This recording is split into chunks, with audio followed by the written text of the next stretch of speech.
Everybody. All right, now we're live. Now we're recording. Welcome, everybody. Good to see everyone's faces and as we're coming together as a council again for potentially the not second to last, but maybe third to last time here as we wrap up our work at the HPAC. That being said, we've got a pretty full agenda ahead of us. And so want to just dive right in. Again, as we start all of these meetings, I really want to thank everybody for all the work that they've put in since we started in March to get us through this process with a number of recommendations here left to go. I think we're in good shape and have really put together a body of work that I think that we can be proud of.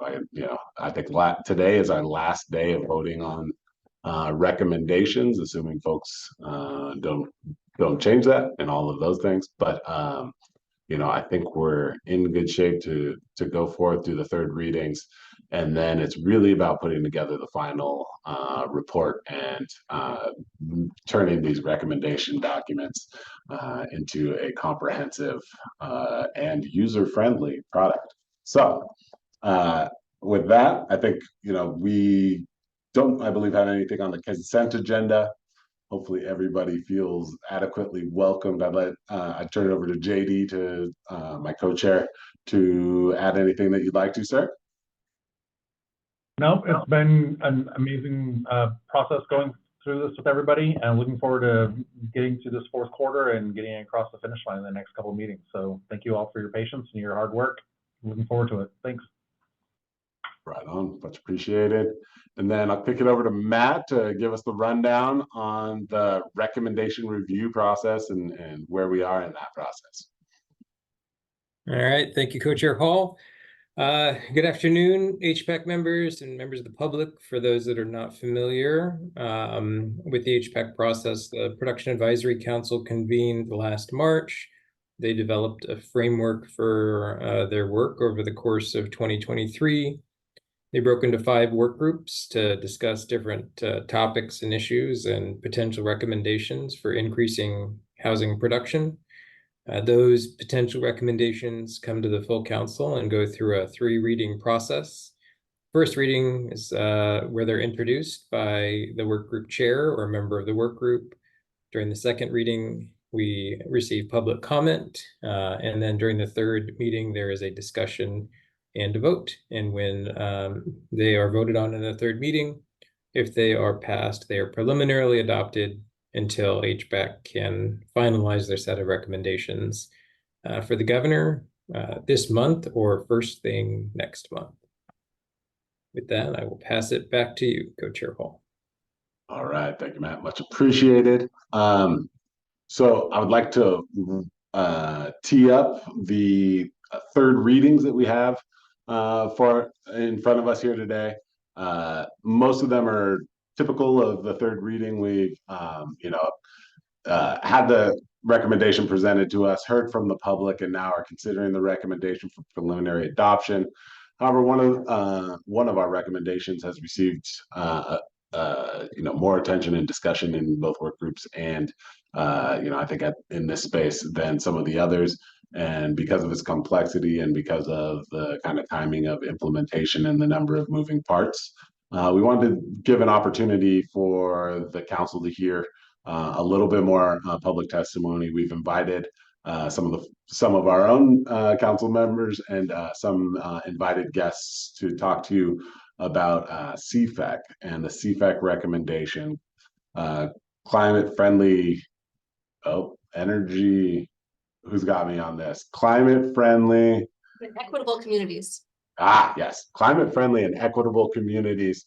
And it's a set of rules that DLCD has implemented, has adopted over the last adopted over the last few years, implemented, and it's in a kind of staggered rollout that I'm not going to try and explain.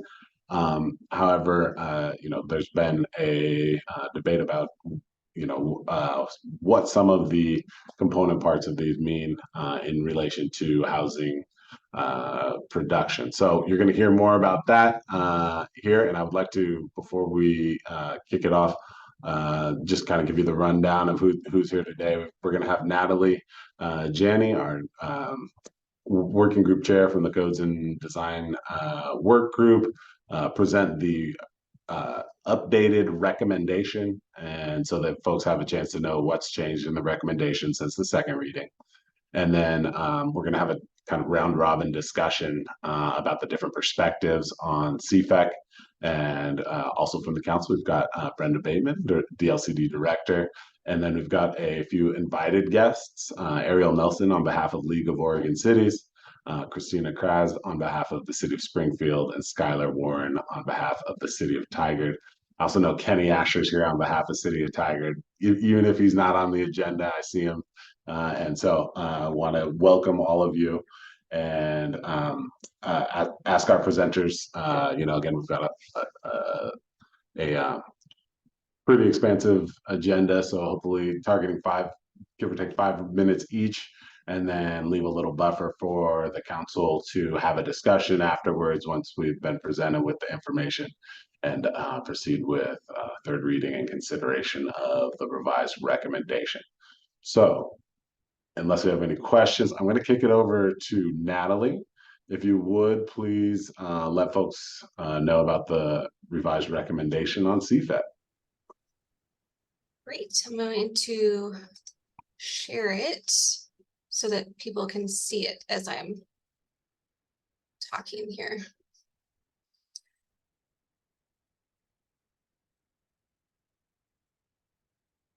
All right, good afternoon, everyone. I wanted to give some background and an update on the changes that were made to this recommendation since the second reading. I'd like to start off by pointing out that this recommendation does not discuss the merits of CFEC. It is not commenting on the intent behind CFEC. This recommendation and the aim of the HPAC in general is to look at reducing barriers to housing. In turn, this recommendation is simply asking to stop the required implementation of CFEC until the ONA rulemaking process is completed, so cities are not wasting their time and resources to try to determine the rules, implement them in a very real potential that they will be changed or reversed once the ONA rulemaking is complete. As you may remember, the CFEC recommendation had its public comment hearing on October 27th. LCDC was scheduled to have a meeting regarding CFEC the following week, hoping to address the concerns that the cities were raising. And the HPAC decided it would be appropriate to wait until after the LCDC meeting to hold a third reading. Since then, the recommendation has been updated to the following. Requests that the governor's office engage an objective third-party facilitator to work with DLCD impacted jurisdictions and housing developers to 1, examine the impacts of CFEC rules on housing policy, and 2, identify which CFEC rules could potentially conflict with objectives of ONA, and stay those rules pending the completion of the ONA rulemaking process and subsequent agency action. Due to the numerous rules in CFEC, 4 areas have been identified as specific concerns that continue to arise as possible conflicts with housing production.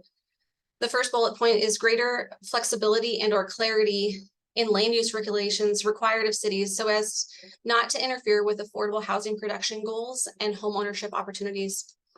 CFEC requires that cities identify and rezone land for their climate-friendly areas, or CFAs. CFAs must be large enough and zoned properly to house 30% of the city's future need. And currently this is based on area and density. The purpose of ONA is to redirect the implementation of Goal 10 from the narrow focus on housing and land capacity towards a more comprehensive framework that emphasizes local actions to achieve specific fair and equitable outcomes. Under ONA, housing needs are assessed to look at price point, accessibility, and diversity of housing in order to provide a more equitable look at housing needs. Second bullet point, possible ways to simplify the rules so that they can be implemented without taking time away from essential housing production, planning, and approvals. Third, ensure that rules related to transportation planning, performance standards for VMT reduction, which is vehicle miles traveled, and major transportation system plans updates do not create barriers to needed housing development and community growth. One concern I have with the transportation rules in CFEC is that it may open the door to additional land use appeals. Traffic studies are often a source of public comment and decision appeals. Traffic studies are based on a lot of assumptions that can easily be argued. Whether 10% or 15% of traffic will turn left or right are easily debatable.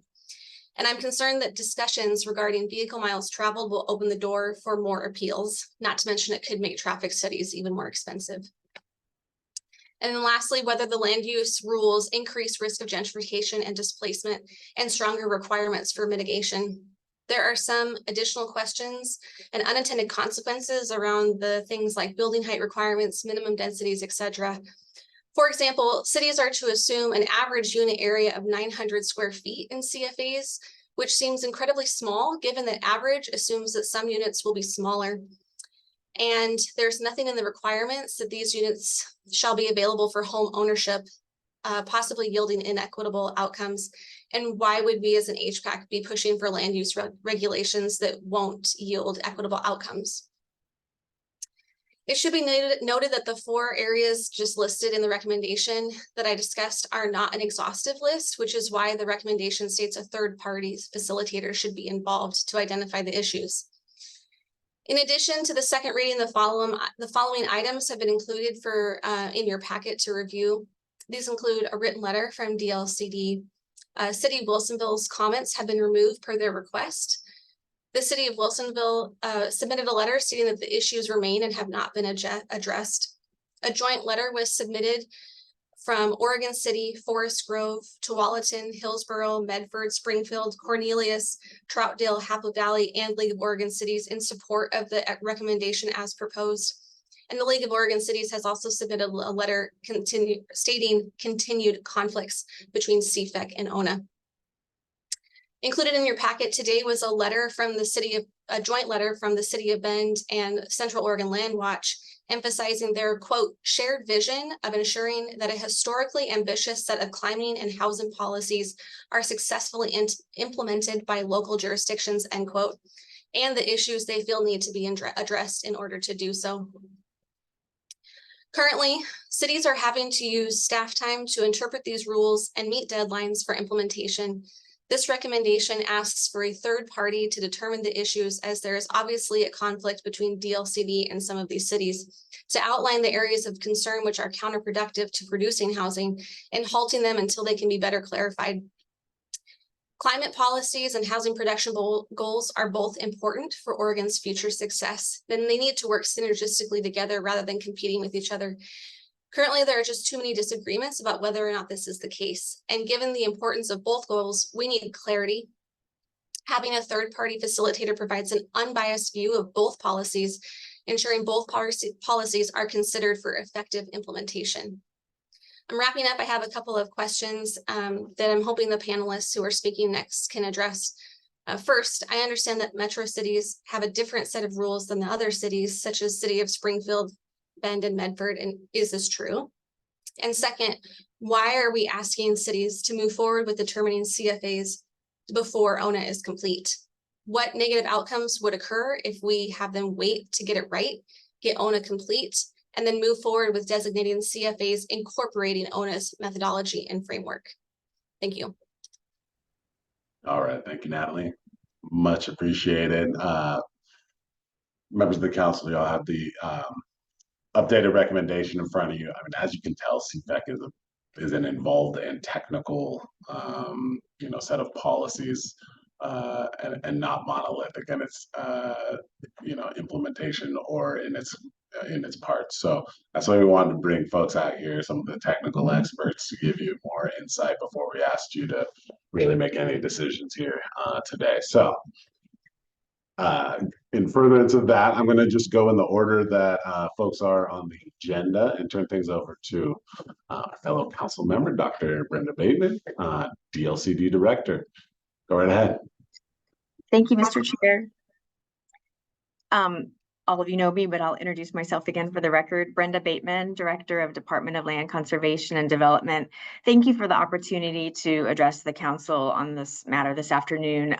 We didn't get a chance to visit with the work group during the development of this recommendation. So we're really excited to bring you information for the first time about our Climate Friendly and Equitable Communities program. The goal of the program is to help the state meet its greenhouse gas reduction goals.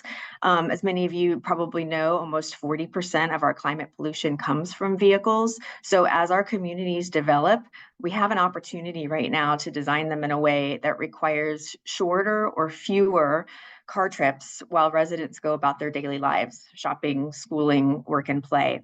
And almost 18 months ago, the Land Conservation and Development Commission adopted this program. It's the Climate Friendly and Equitable Communities, CFEC, or CFEC, we call it for short, which makes it legal to build in a climate-friendly way if people want to live in walkable mixed-use areas. And we've been partnering with our city and county partners on program implementation ever since. So what kind of things does this program encompass? You heard a little bit earlier, and I just wanted to reiterate, in a nutshell, the program speaks to several issue areas, and they include the creation of climate-friendly areas with increased number and types of housing units allowed. Another issue area that's in here is a reducing the burden on local governments related to the transportation analysis and overbuilding of the road system. So it decreases that burden for them. And it also reduces parking mandates. This council, the HPAC, was asked to look for opportunities to remove barriers to housing. And one piece of this CFEC program that we're particularly proud of is the parking reform, which requires cities to deregulate their parking requirements. So this is a deregulation piece that I wanted to underline for you. As you know, providing off-street parking as part of a housing development can be very expensive, and it also takes up room that could be used for housing. So already 10 jurisdictions have completely removed their parking mandates. And because of that, we've seen housing become possible in areas where it did not pencil out before. I'm going to repeat that. Because of these CFEC changes, we have seen housing go in place where it did not previously pencil out. Some of those locations include Grants Pass, Beaverton, Eugene, Troutdale. And it's why you'll hear us at DLCD and our commissioners saying that housing policy is climate policy.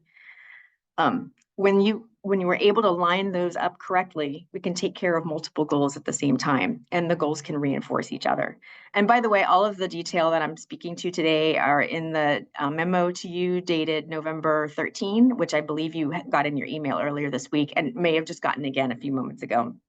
So you don't have to worry about taking notes. You may have heard the phrase, one size does not fit all, and we agree. This program applies to Oregon's 8 largest urban areas, that is, areas more than 50,000 in population. And within those locations, the smallest cities, under 10,000, are allowed to ask for exemptions to the program. We've already granted 9 of those. We've also provided technical assistance and awarded about $2 million to date for implementation. And we have another round of funding coming.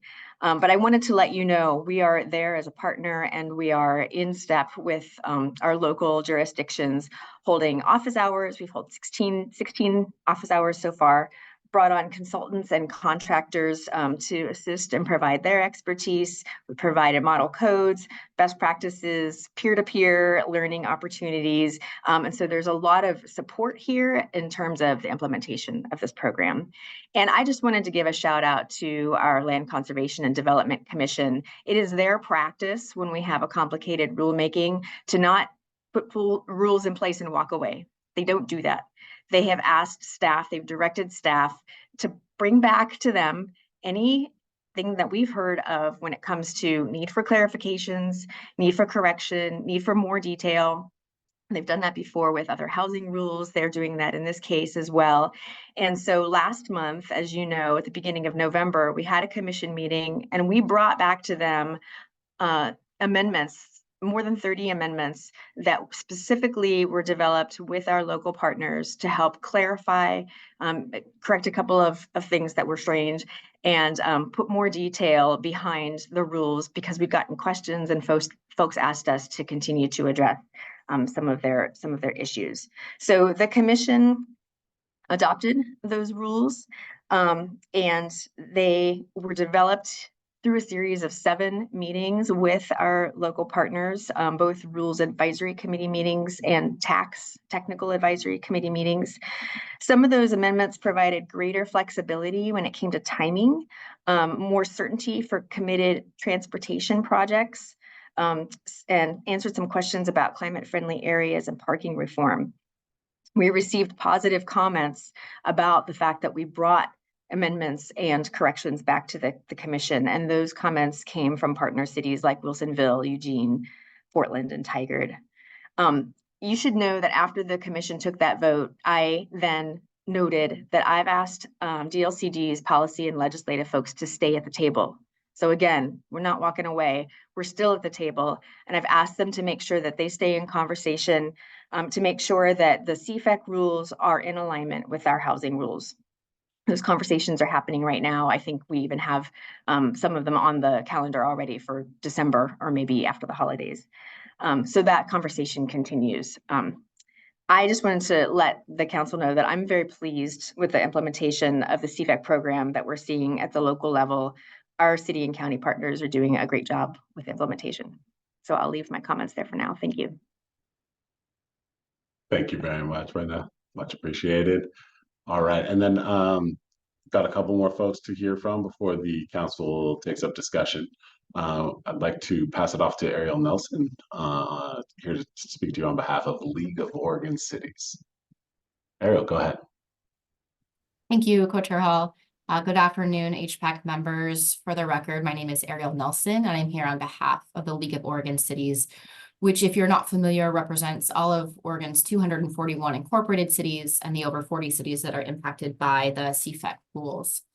And I did send a letter earlier this week that hopefully you've had a chance to review. It includes a memo outlining the specific conflicts that still remain between the CFEC rules and the Oregon Housing Needs Analysis process that the agency is getting ready to implement. We appreciate that DLCD, the department, and staff are beginning to see the challenges that we have continued to raise throughout the process. But we aren't here to provide our perspective on that process, which we continue to have issues with. I'm here to represent the cities who are the experts on the ground in implementing these rules, which continue to not work and have conflicts for a number of cities that are impacted. So we appreciate the amount of time that HPAC is providing to this topic, considering the scope and the purpose of your work. And it's unfortunate that this conversation has often derailed into details about CFEC that are far outside the scope of HPAC's role and expertise. The conversations have unfortunately also created a false wall of sides, those for CFEC and those against it. My points today are intended to resolve some misperceptions and clarify what our request is for your committee. Cities want CFEC to work. We support what CFEC is trying to accomplish. We would not be dedicating the time to try to make it work if we didn't believe in its goals. Our only reason for bringing this issue to HPAC is to provide relevant information as you evaluate Oregon's collective housing needs and the development landscape and potential barriers to addressing those needs. We're not asking that HPAC resolve how CFEC and ONA should be aligned. We are asking that your recommendations to the governor include acknowledgement that outstanding issues and conflicts still exist between CFEC and ONA, and there's a need for the two initiatives to be aligned so that Oregon can achieve our shared goals to build climate-friendly and equitable communities and accelerate the production of housing to meet the needs of Oregonians. The process for how the alignment occurs is also important, so we appreciate the recommendation calling for an objective third-party facilitator for future alignment. It's important to ensure accountability from all parties, cities included, so that we can advance these dual goals. But the point of our request today, again, and engaging with this committee, is to make sure that this issue is part of your collective analysis of both the opportunities and the challenges for Oregon as we all work together to meet our housing production needs. I also appreciate that Christina Krause from the city of Springfield is here. She is one of those technical experts on the ground in cities. And we really appreciate your time for hearing us out on this really important issue. Thank you for your time. Thank you, Ariel. Much appreciated for that perspective. Speaking of Christina, let's pass it off to her here on behalf of the city of Springfield. Christina, please go right ahead. My name is Christina Krause. I'm the Assistant City Attorney for the City of Springfield. I've worked in land use law for nearly a decade, and I also come at this from an engineering background. So the technical intersection of the law and land use planning. Christina, can you check your audio? You're cutting in and out a little bit. Okay. I'm going to change. I'm a little clear now. I just want to make sure we can hear you. Sorry. Okay. If I cut out again, let me know. I A do lot some better. issues. Okay. So I think that the two questions were asked. Is it true that metro cities have a different set of rules? And the answer to this first is yes, especially with regards to climate-friendly areas and the density requirements and location and planning for those. The metro cities do have very different rules that were designed to be based off the region. I think it's Region 2040 analysis. I'm not sure quite on the year of that being not part of a metro city. And is it also, and then the other question was, what are the negative outcomes that might occur to cities if we waited on implementing climate-friendly areas to align them with ONA? And I think the answer there is that there would be no measurable on-the-ground impact to development either way. What is going to be beneficial about that is that it frees up staff time to not work on projects that are going to immediately have to change to account for the other recommendations that this commission has made being implemented hopefully in the near future. Like other cities in Oregon, Springfield has been subject to the Goal 12 transportation planning rule requirements since the early 1990s that have been focused on trying to reduce single passenger vehicle trips and reducing vehicle miles traveled per capita at a local level. The obstacles that we face to getting this high density mixed use development to occur are not a lack of detailed state mandates and technical rules, it's other market factors.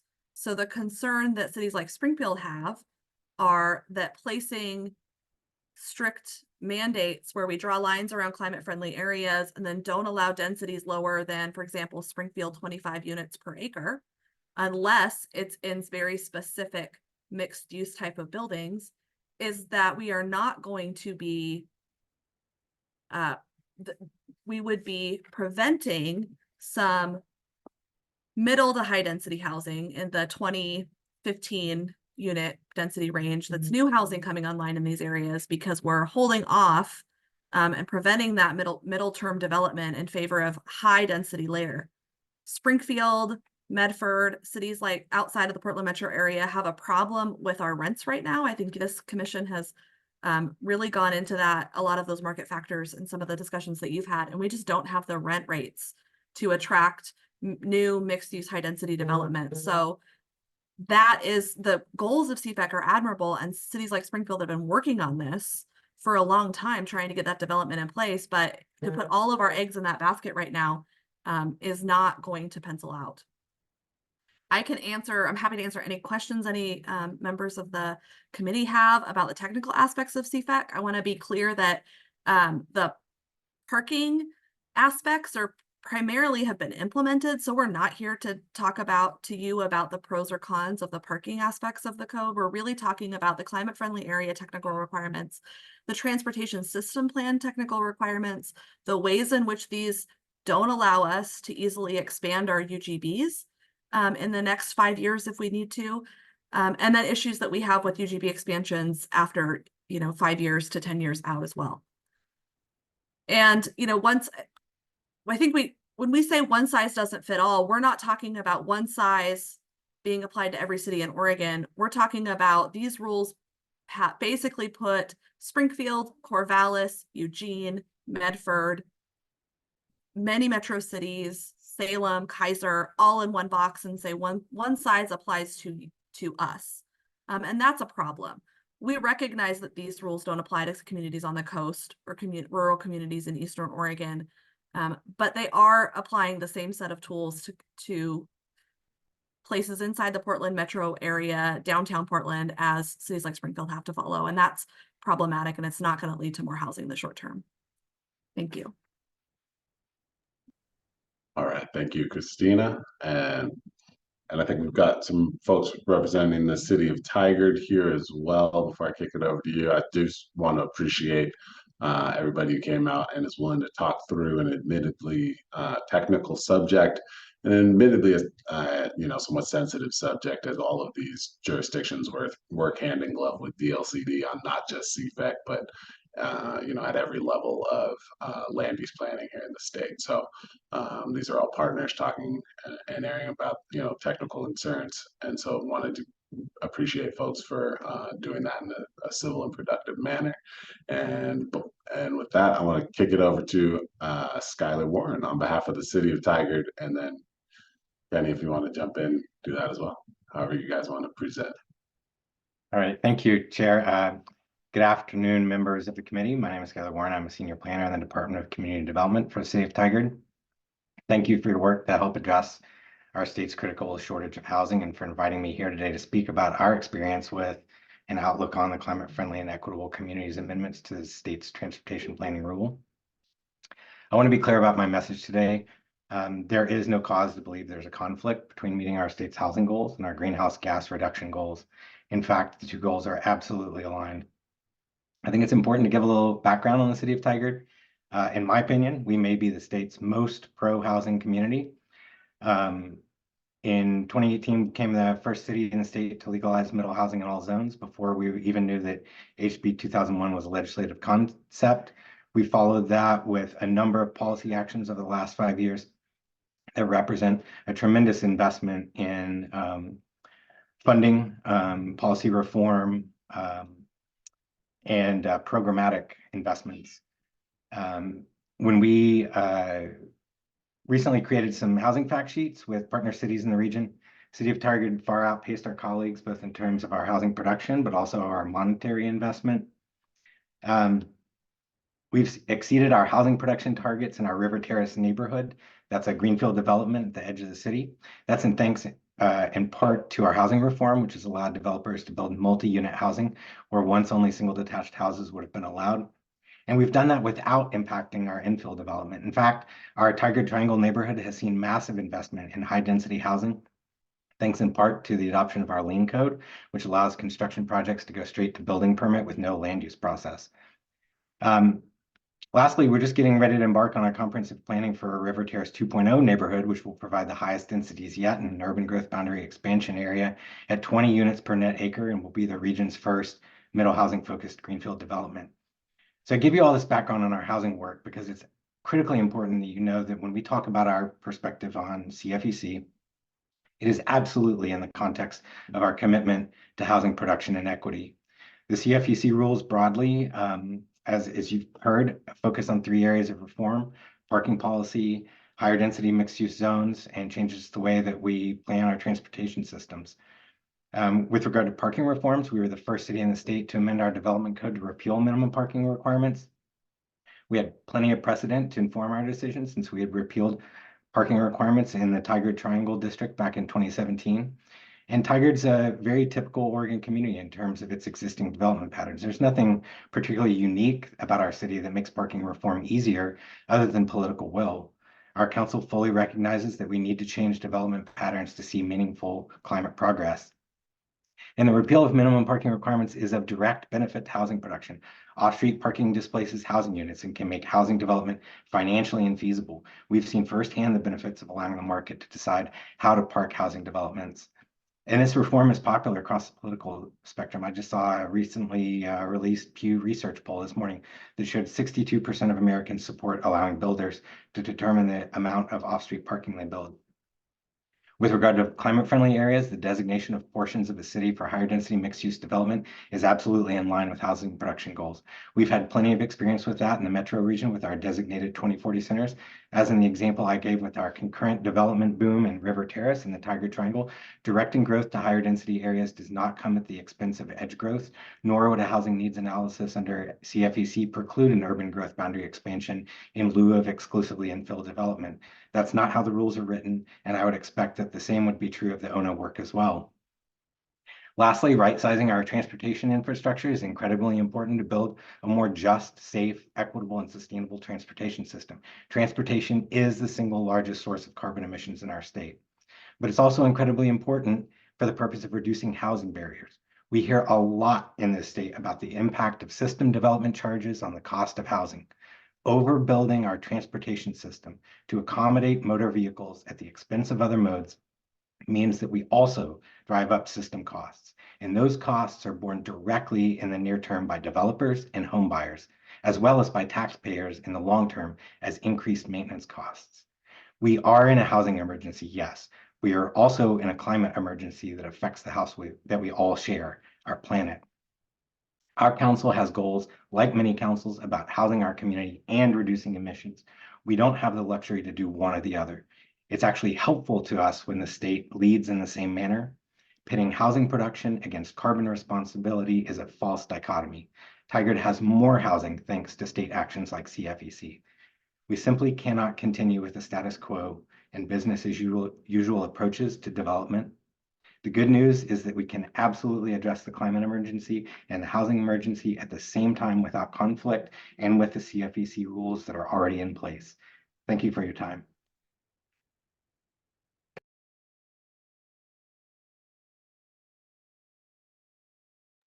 All right, thank you, Skylar, and thank you for all of our invited guests. And I think I'm seeing a hand from Christina. I'm hearing you want to do some version of a rebuttal here, but Clarification. before we do that, hold on one sec. Before we do that, let's talk about what we're going to do next. Because once I believe that we're going to likely have a somewhat lively panel. We may have a few discussions, a few questions, an opportunity for folks to respond to things, but I don't necessarily want to get into an open-ended discussion because there is a lot of CFEC, right? We're trying to balance some things here, and there's a lot of technical insights, and basically, and I'm just gonna make an observation here. Some of the concerns that are being raised, are valid concerns, but a lot of the good things in CFEC are good things, and so we should be thinking about what does that mean? How do we balance that?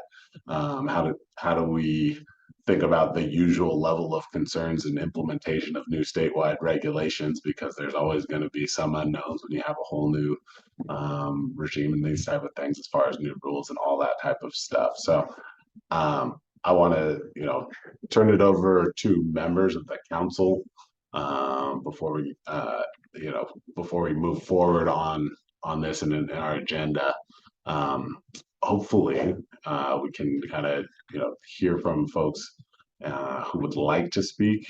Don't feel pressured to, but I think if there are any clarifying questions, this would be a great time. I know we received a lot of information, but folks who have clarifying questions, thoughts on the recommendation, and then focusing us back on what the recommendation is, it's really a delay and an analysis of some of these points of contention between admittedly a subset of the jurisdictions and a subset of the actual regulations that make up CFEC.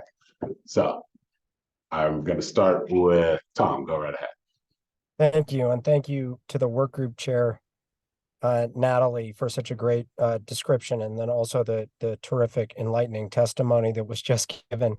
The recommendation is currently in its redraft is not particularly clear about whether or not it's suggesting a suspension of CFEC, but please clarify it is, correct?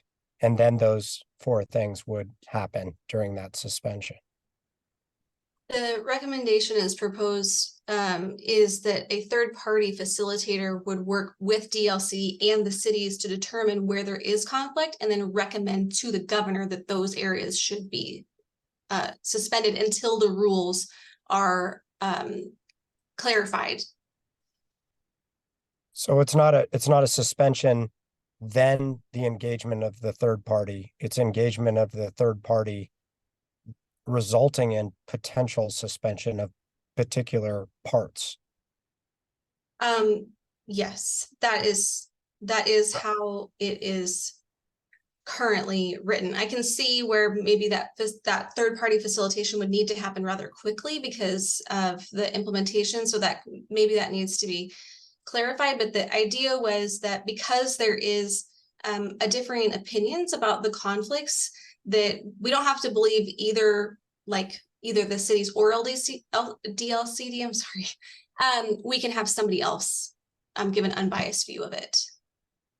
Right on. Well, thank you for that. And that's an important clarification. I think I said that inversely when just describing it.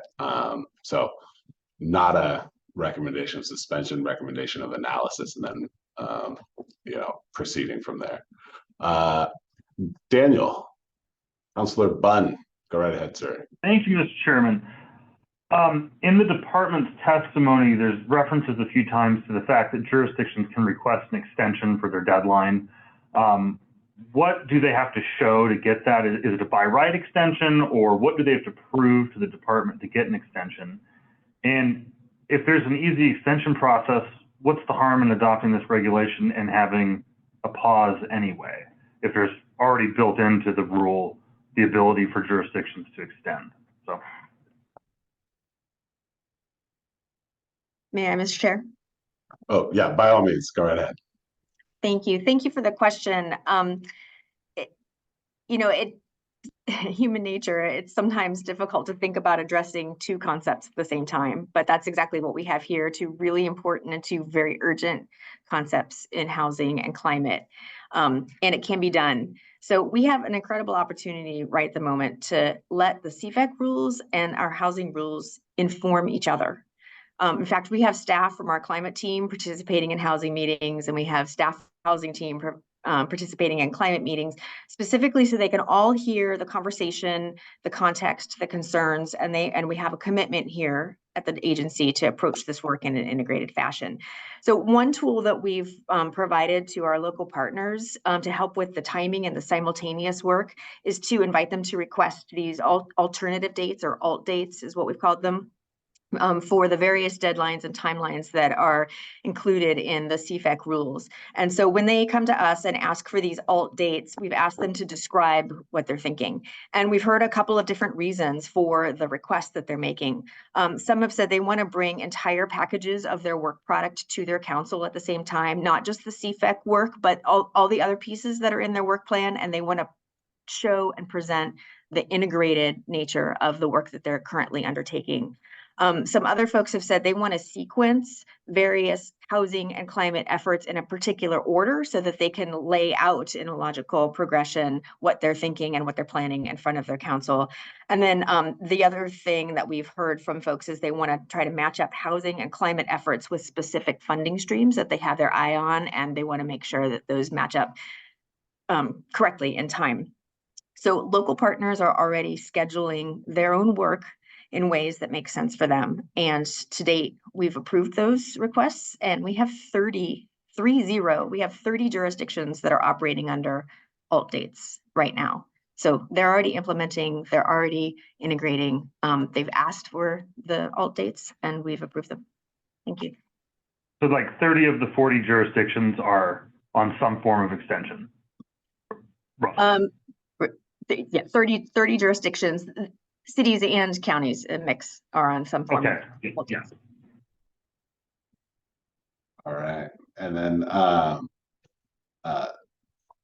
Justin, I'm gonna let you go, but one sec. Christina, I see your hand. Something real quick in response to, can I answer that question for Springfield? One second. I'm gonna circle back to you and give you time to, like, after we do the clarifying questions, to kind of say a piece before we get to the portion where we're gonna like deliberate and all that and do the voting. We will circle back, but we're gonna take what looks to be one more question from the council, and then we'll get there. So I do have something specifically on this alternate date experience that goes to the council's question. Yeah, jot it down. We want to hear it.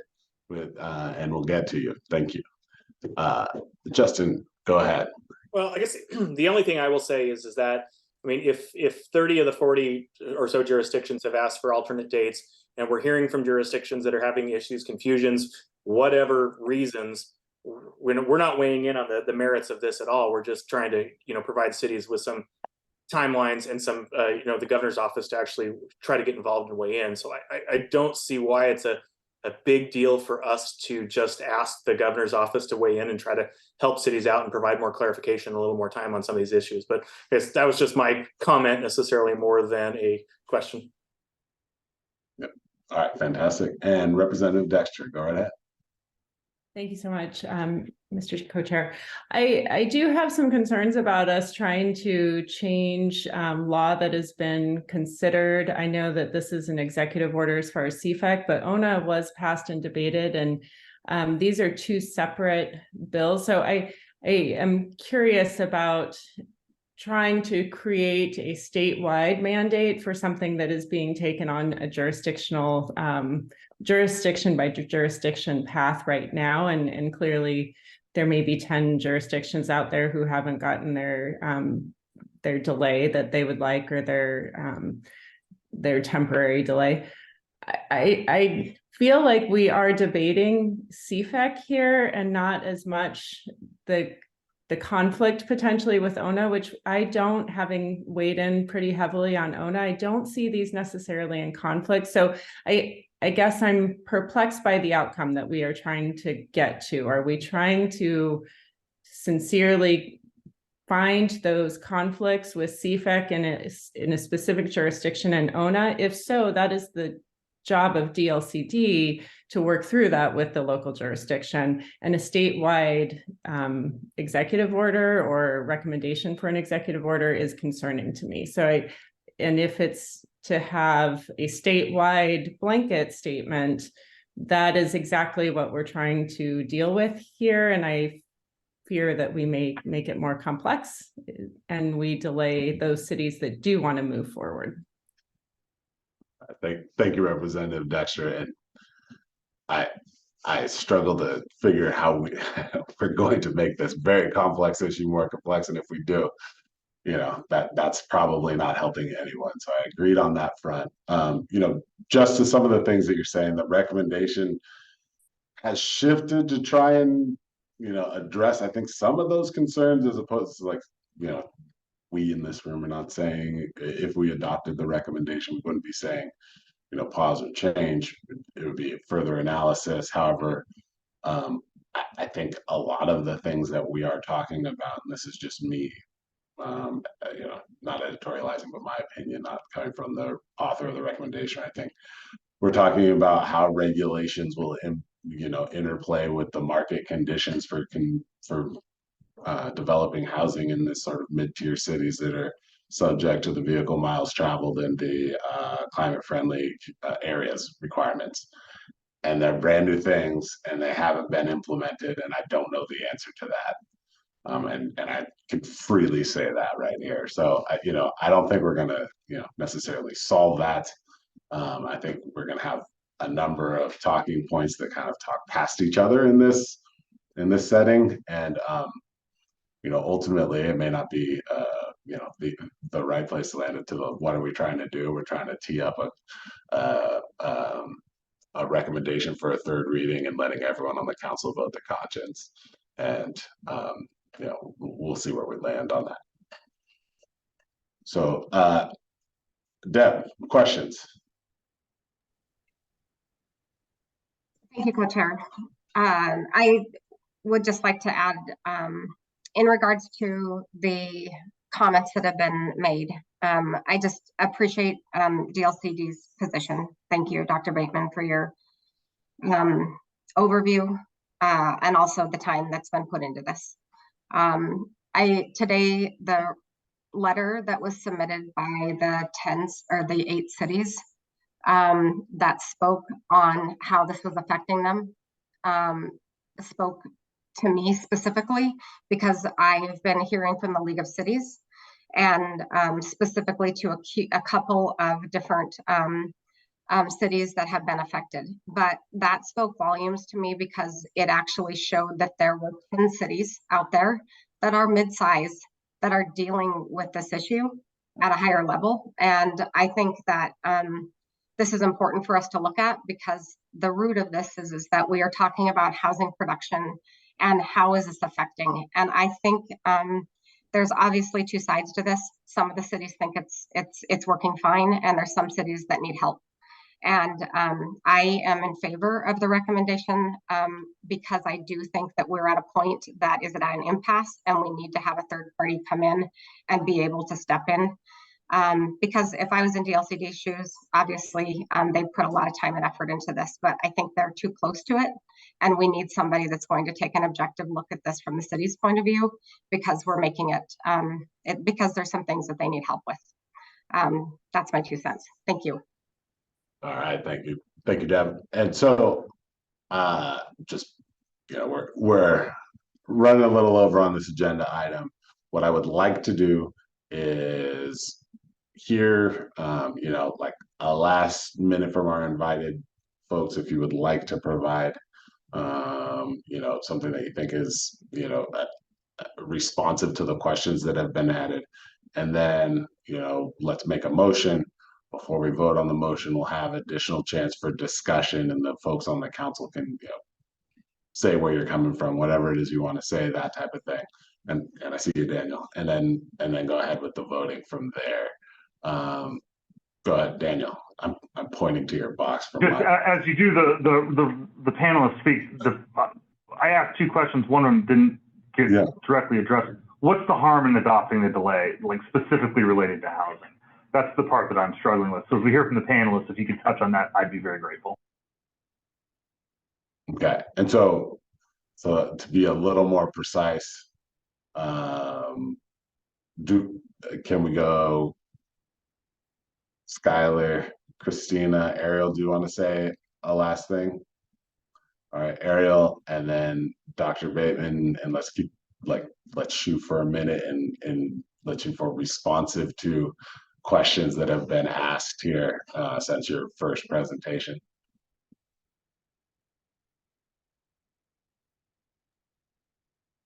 Go ahead. I can go last. That's fine.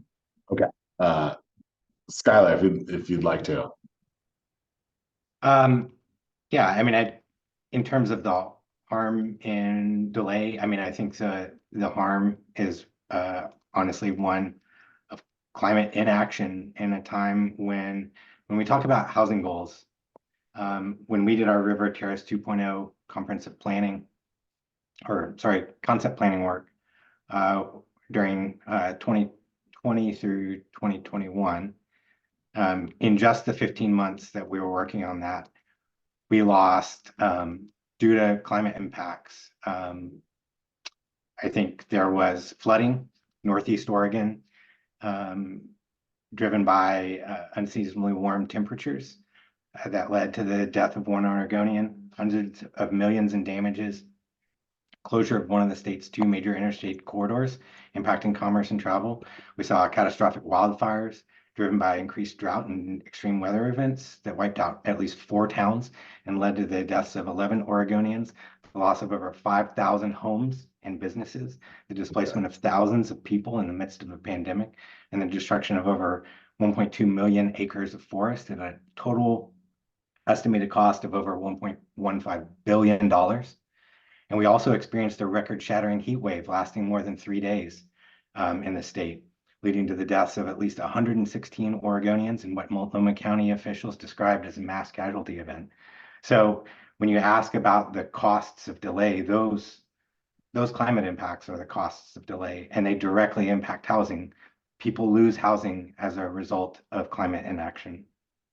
All right, thank you, Skylar. And I believe I asked Christina to go next. Is that right? And let's try and keep it to about a minute. And probably, you know, well, it has been proffered a couple times that we weigh climate change writ large versus, you know, what we're trying to achieve with CFAC. I think, you know, the technical discussion and technical answers to our but these questions I think are appreciated. Go ahead, Christina.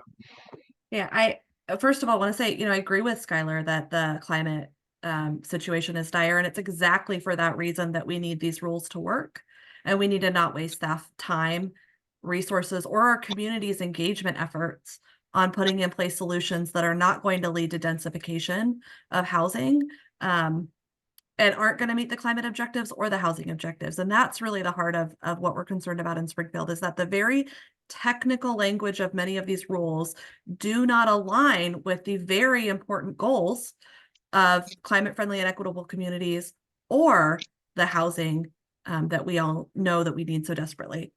So get to the alternative dates question. So Springfield has requested and had approved alternative dates that are trying to help us better align the future ONA rules with CFAC requirements. However, we have no assurances or any indication from the department that there's going to be a substantial reworking of those CFAC rules to meet ONA.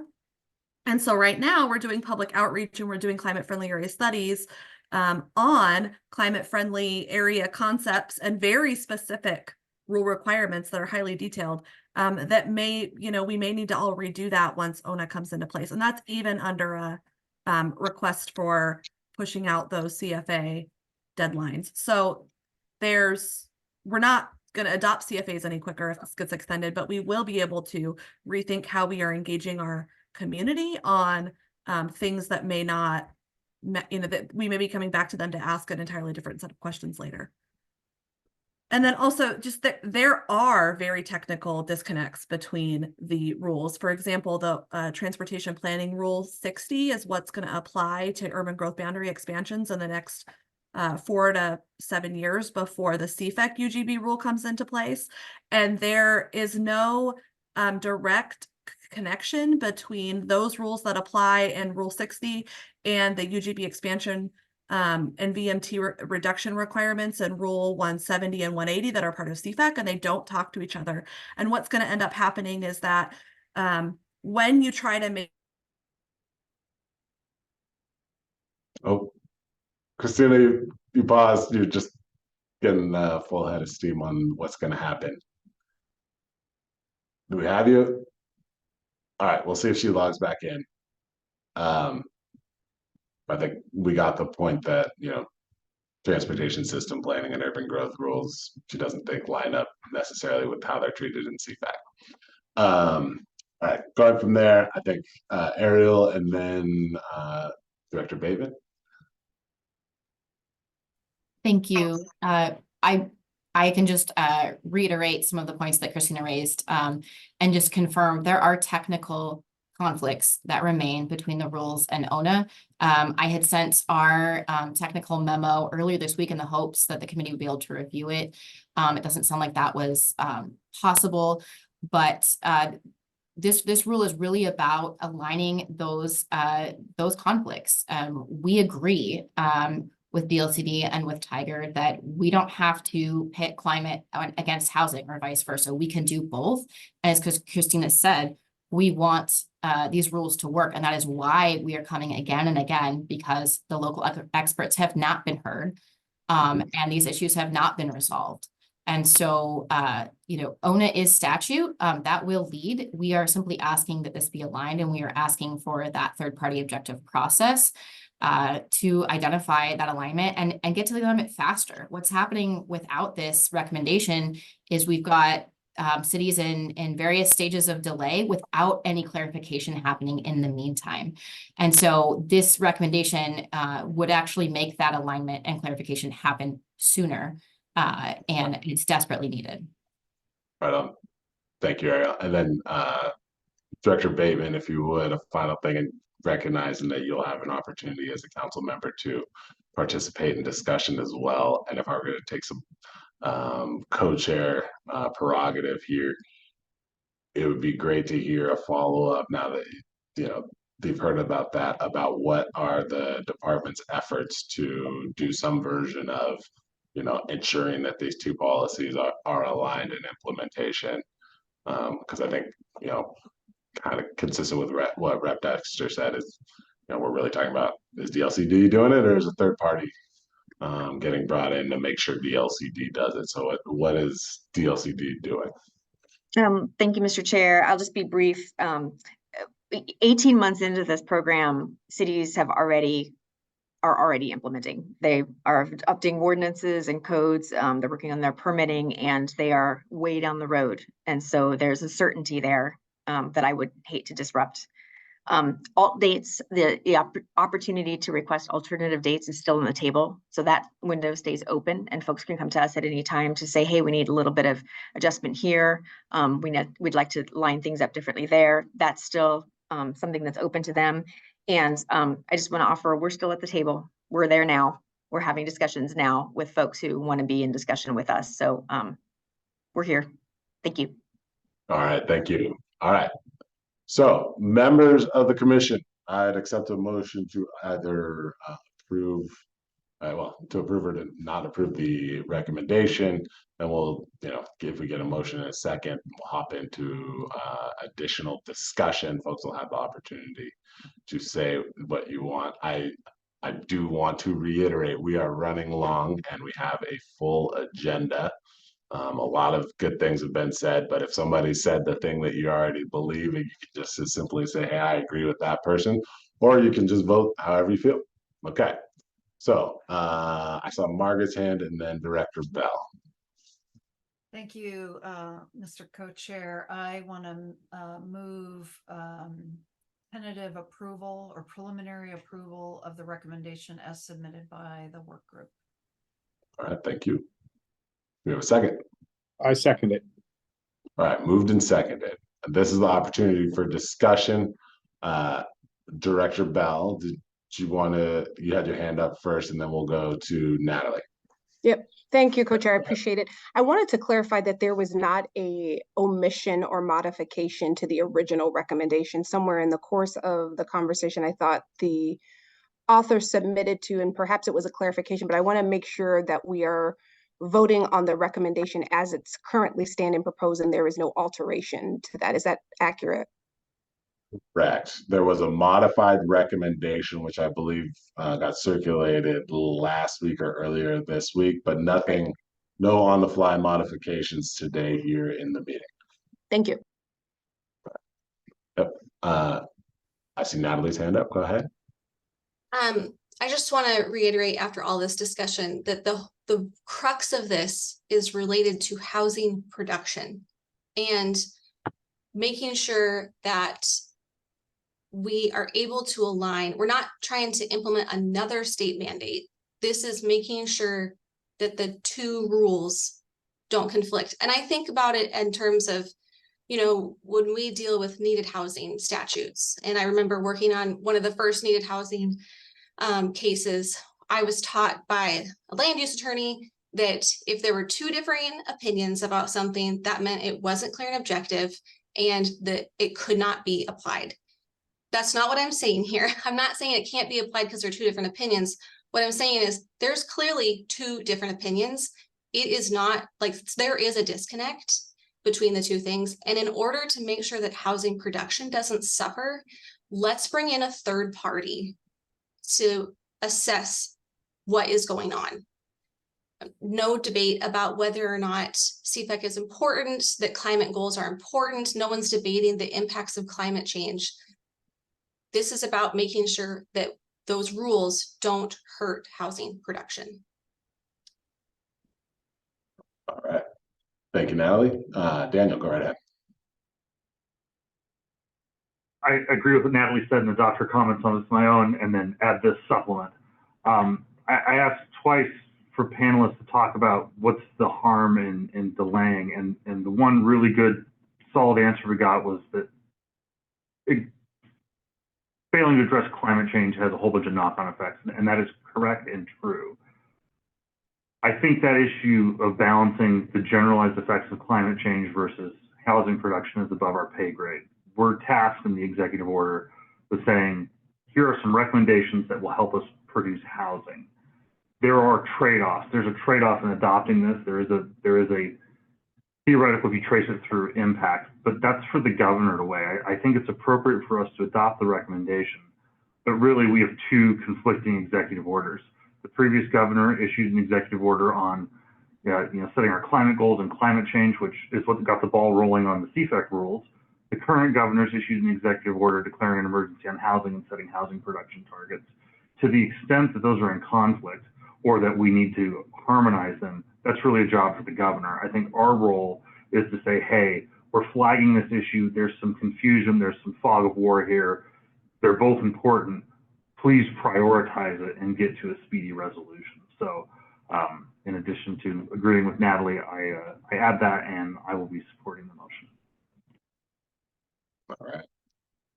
Further comments, context, thoughts? Yes, Director Bateman. Thank you, Mr. Chair. I just wanted to clarify for the council, I don't think I noted it in my earlier comments, that the greenhouse gas or the GHG reduction emission goals that we're pointing to are statutory. So we're looking to statute to base this program. And I also neglected to do my show and tell earlier. I was supposed to show our housing choices booklet that's up on our website. I wanted to let folks know that this is a resource that we point to all the time, demonstrating through photos and real life examples that the type of housing that we're talking about and the type of development that we're talking about in the CFEC rules actually exists in Oregon today. There are some incredible examples in here. And I would, commend this to you for some bedtime reading if you're interested in things that are actually possible that exist today in Oregon. So thank you very much. I'll be a no. And all right, not seeing any more. I'll take one more run at this. I think we have a complicated fact set in front of us. I think we have a CFEC being certain concepts that folks have, and when I say folks, local governments, League of Oregon City, a subset of people that jurisdictions that are impacted a certain way, have latched onto it and identified as inconsistent with housing production. However, that's all happening in a context.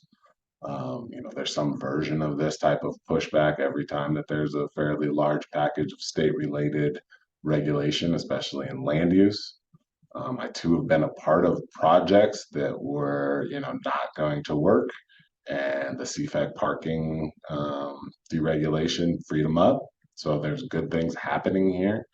I think what it comes down to is, do we think that the impacts of CFEC are going to interplay in a way with the markets of these particular jurisdictions in a way that, precludes them from building housing at the rate that they otherwise would have? I don't know the answer to that question.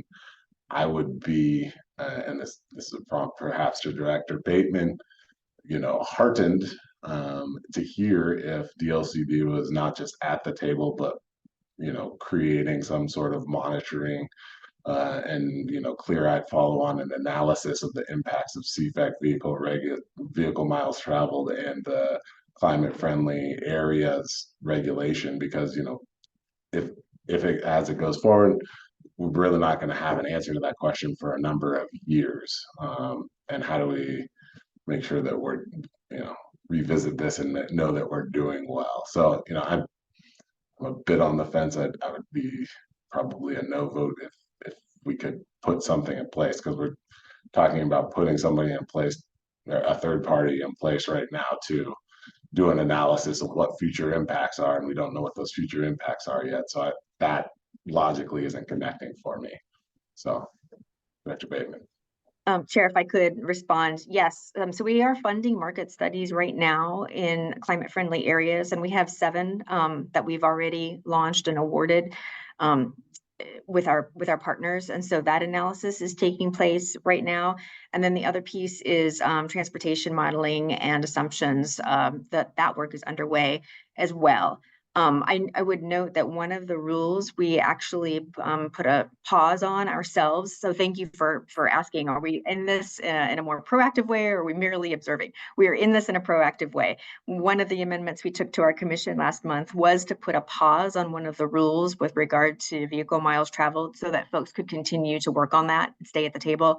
Nobody was pleased with the language as it originally made it in there. So we are continuing to work on that, and that piece is on pause right now. So that's a good example of us saying, yes, we are pausing things that need more work. We're very much active in this space, and we're not just sitting waiting for folks to come by. Thank you.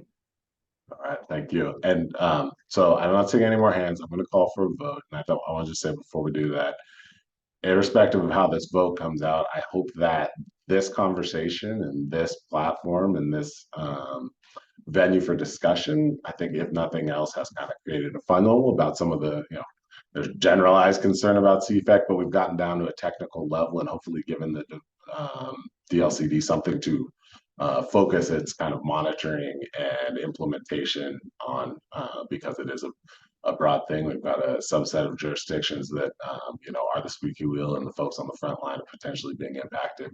And other than that, I'd say members of the council, let's take this to a vote and then get on with the rest of our agenda. So thank you for your time. Sorry for the indulgence and going over time on that. Matthew, can we do a roll call vote? Councilmember Bunn. Yes. Councilmember Flagon. Councilmember Gertler. No. Councilmember Olson. Yes. Councilmember Mills. Yes. Councilmember Madsen. Yes. Councilmember Wood. Yes. Councilmember Rockwell. No. Councilmember Van Vliet. Yes. Councilmember Janney. Yes. Councilmember Hill. Yes. Councilmember Justice. Yes. Councilmember Cody. Yes. Senator Jama. No. Senator Anderson. Yes. Representative Dexter. No. Representative Brees Iverson. Yes. Director Bell. No. Director Bateman. No. Co-Chair Hall. No. Co-Chair Tuvey. Ooh. I'm gonna go. I'll say yes. Motion passes. All right. Thank you, folks. Appreciate the the very good discussion and conversation. I don't know that there was a clear right or wrong there, but there's a whole lot of policy to be implemented, and we have a recommendation. So speaking of which, let's press forward. We've got a number of other recommendations to speak about. Let's hop in with the 5-foot wetland buffer recommendation from land development and permit applications. Are there any changes or additional discussion that and context that should be brought to the attention of the council before we do a third reading on that? I'd just like to make some clarifications. It relates to our recommendation regarding reducing the buffer.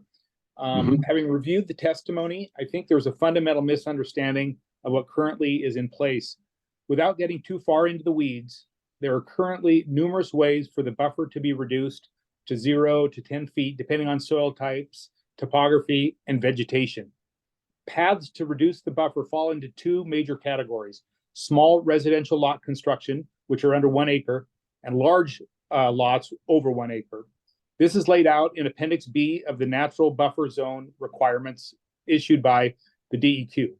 Here is the fundamental problem which exists for developers who are doing large lot construction. As compared to small lot residential construction, as a prescriptive path which allows a designer to know what DEQ will approve, a design can be completed with relative confidence of knowing what the ultimate construction setbacks will be. With larger lots, the buffer requirements will not be known with any level of certainty until the complete application has been submitted, full engineering drawings are mostly complete, and DEQ has approved the analysis. You can imagine the difficulty of master planning a residential project without knowing what is ultimately going to be developable, what is ultimately going to be approved by DEQ. Our recommendation essentially requires DEQ to formulate a prescriptive path similar to small lot residential construction for larger parcels. Right now, reducing the buffer on larger parcels is somewhat discretionary. Honestly, the testimony implied that we are recommending a major change in current buffer requirements. this is not the case. Today, a 50-foot buffer is seldom what developers end up designing in their projects. It is almost always less.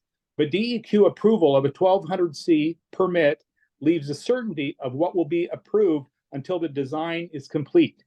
Engineers who hate uncertainty will often add a buffer to their buffer to make sure the final project will not be rejected in these final stages requiring a major redesign.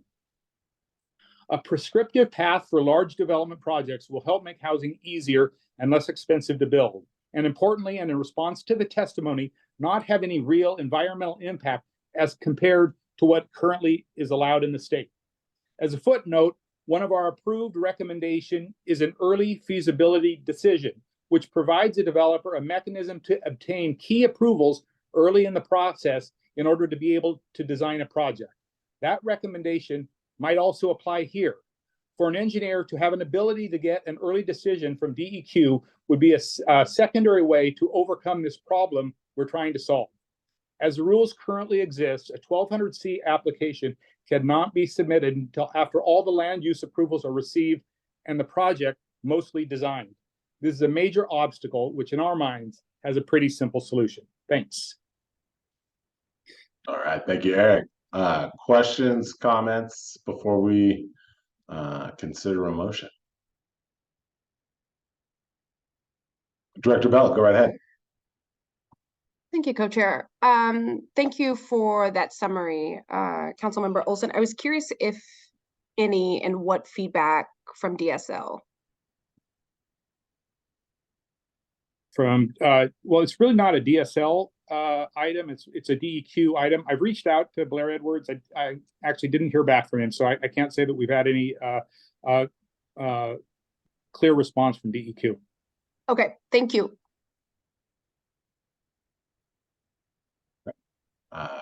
Natalie, go ahead. I just wanted to provide some clarification or like a, I guess, little, I don't know, clarification, I guess, for the group that we oftentimes are able to work through the Russell 2 program in order to get our wetland buffers down to 5 feet. So this is not, like Eric mentioned, this is not saying that there are no protections down to 5 feet. It would be providing a clear path, a prescriptive path of here are the things that, here are the best management practices you need to implement in order to have a 5-foot buffer. So, and this is something that we do anyway. So it would just be cutting, like Eric mentioned, cuts out the uncertainty and just gives you a very clear idea of exactly what you need to do when you are already modeling to do it. Anyway, just be quicker and cheaper. All right, thank you. Seeing no additional hands, I'd accept a motion to preliminarily adopt the recommendation on wetland buffers. I motion to approve. Thank you, Deb. Do we have a second? Second. Thank you, Daniel. Moved and seconded. Any further discussion before we do the vote? All right, seeing none. Matthew, roll call vote, please. Councilmember Bunn, Yes. Councilmember Flagon, Yes. Councilmember Gertler, Yes. Councilmember Olson, Yes. Councilmember Mills, Yes. Councilmember Madsen, Yes. Councilmember Wood, Yes. Councilmember Rockwell, Yes. Councilmember Van Vliet, Yes. Councilmember Janney, Yes. Councilmember Hill, Yes. Councilmember Justice, Yes. Councilmember Cody, No. Senator Jama, Abstain. Senator Anderson, Yes. Representative Dexter, Yes. Representative Brees Iverson, Yes. Director Bell, Yes. Director Bateman, Abstain. Co-Chair Hall, Yes. Co-Chair Tuvey. Yes. Motion passes. All right, fantastic. Thank you, folks. And wanted to move us along to the recommendation from the Land Development and Permit Applications Work Group. regarding 120 days for the permitting process, building permits. No changes have been No made. changes? Okay. Thank you. And this is one where we have 120 days for land use review, and this is a corollary timeline for local governments to review and issue building permits. So if there's no changes, let's open it up for any questions around clarification or context before we vote. All right, hearing none, I'd accept a motion to preliminarily approve. Let me just read this the right way. LDP 120-day recommendation. I move approval. Second. Nice. Moved and seconded. All right, last chance for discussion. Okay, Matthew, roll call vote, please. Councilmember Bunn, Yes. Councilmember Flagan, Yes. Councilmember Gertler, Yes. Councilmember Olson, Yes. Councilmember Mills, Yes. Councilmember Madsen, Yes. Councilmember Wood, Yes. Councilmember Rockwell, Yes. Councilmember Van Vliet, Yes. Councilmember Janney, Yes. Councilmember Hill, Yes. Councilmember Justice, Yes. Councilmember Cody, Yes. Senator Jama, Yes. Senator Anderson, Yes. Representative Dexter, Yes. Representative Brees Iverson, Yes. Director Bell, Yes. Director Bateman, Yes. Co-Chair Hall, Yes. Co-Chair Tevy. Yes. Motion passes. All right, thank you, folks. And then let's move on to codes and design. We're kind of hitting our stride here, but maybe we do one more and then take a 10-minute break because we've been going at it for a little bit here. We've got annexation and comprehensive plan 180-day recommendation.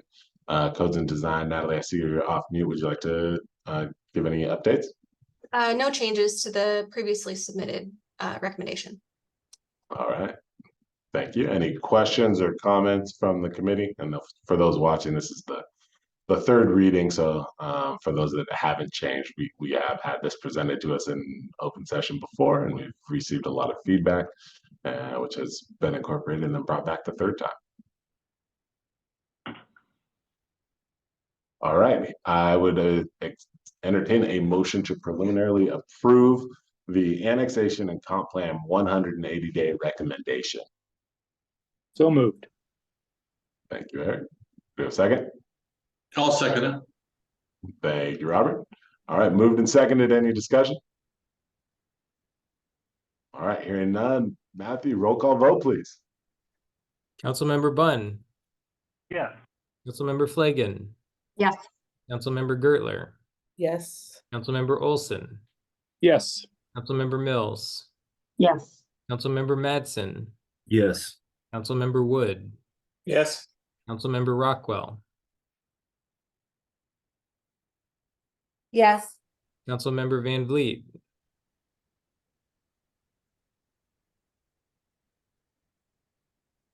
Yes. Councilmember Janney, Yes. Councilmember Hill, Yes. Councilmember Justice, Yes. Councilmember Cody, Yes. Senator Jama, Yes. Senator Anderson, Yes. Representative Dexter, Yes. Representative Brees Iverson, Yes. Director Bell, Yes. Director Bateman, Abstain. Co-Chair Hall, Yes. Co-Chair Tevy. Yes. Motion passes. All right, fantastic. It's 2:59. Let's try and sneak one more in before the break. We've got transportation impact analysis and proportionate share recommendations. Natalie, go ahead. Any updates, context? No changes. All right, thank you so much. Any questions or discussion before we do the vote? All right, hearing none, I'd accept a motion to preliminarily approve the TIA and proportionate share recommendation. So moved. Thank you. Do we have a second? Second. I think Daniel beat Deb to the punch on that one, perhaps. So moved and seconded. Any additional discussion? All right, hearing none. Matthew, roll call vote, please. Councilmember Bunn, Yes. Councilmember Flagon, Yes. Councilmember Gertler, Yes. Councilmember Olson, Yes. Councilmember Mills, Yes. Councilmember Madsen, Yes. Councilmember Wood, Yes.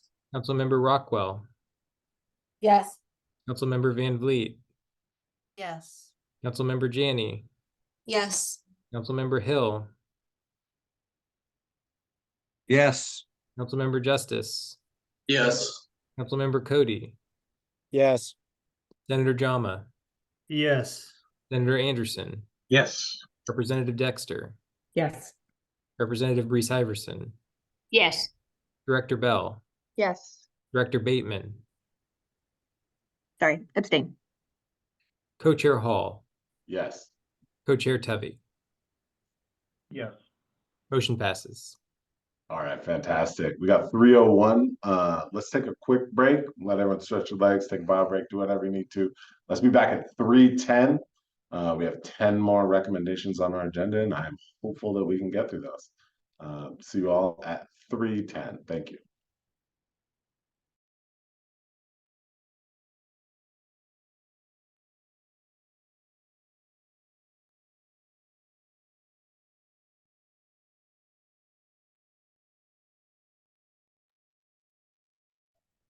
Hey, folks, welcome back. It's 3:10. Hope you're able to stretch your legs, do whatever it was you were putting off while we did the first half of the meeting. All right, seeing the boxes flicker back to light, seeing everybody's smiling faces, everyone looking relaxed and rested for the home stretch of the last hour of this meeting. Hopefully less even. See how efficient we are. All right, let's kick things off. Let me pull up the agenda to make sure I know what's coming up next. All right. So we have a recommendation before us from the Codes and Design Working Group on legislation training. Natalie, any update or additional info on that one? Nope, no changes. All right, members of the council, any discussion or questions or clarifications that you'd like to ask before we proceed with voting? Yes, we've got a couple things here. Director Bateman and then Senator Anderson. Thank you, Mr. Chair. I wanted to note, I'm kind of torn on this one because, yes, to training, definitely. But I'm worried about getting in the way of some private sector trainings that are already offered today with this. And so I just wanted to note Oregon Association of Planning, American Planning Association, APA, offers some of these trainings, but so does the seminar group. We actually do, there are trainings that come through League of Oregon Cities. And so I just wanted to make sure folks knew that those were available and those are already out there. And I didn't want to disrupt some of those streams in this process, but thank you. All right, thank you. Senator Anderson, go ahead. Yeah, thank you. And I'm all for training as well.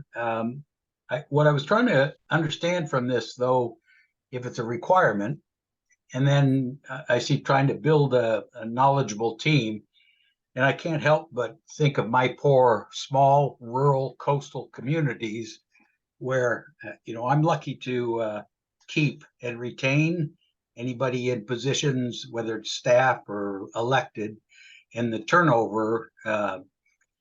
So I guess I'm wondering, and I'm sorry I missed, earlier discussion, but, if it is a mandatory kind of thing, why we don't have that, what I like SWAT teams going around or more of a regional group rather than city by city. So just kind of looking for some assistance of better understanding on this. Well, The idea was that, first of all, the recommendation states that smaller cities are exempt from the mandatory aspect of it because of the challenges you stated with size. Also, the trainings can be sent to all the cities, and it's possible that they could be recorded. It's online. It says online viewing to be considered as well. But the idea, if there's one team, if there's one central place that's giving updates for all of these things, then everyone's playing by the same rules, which is just not currently how things are playing out. Whether or not these trainings are available, different cities have different interpretations of different laws and different case law. And so that's what this is trying to help remedy. Thank you. Thank you both, and I can attest to the variability in training by amongst local officials, having been a city attorney in a number of jurisdictions.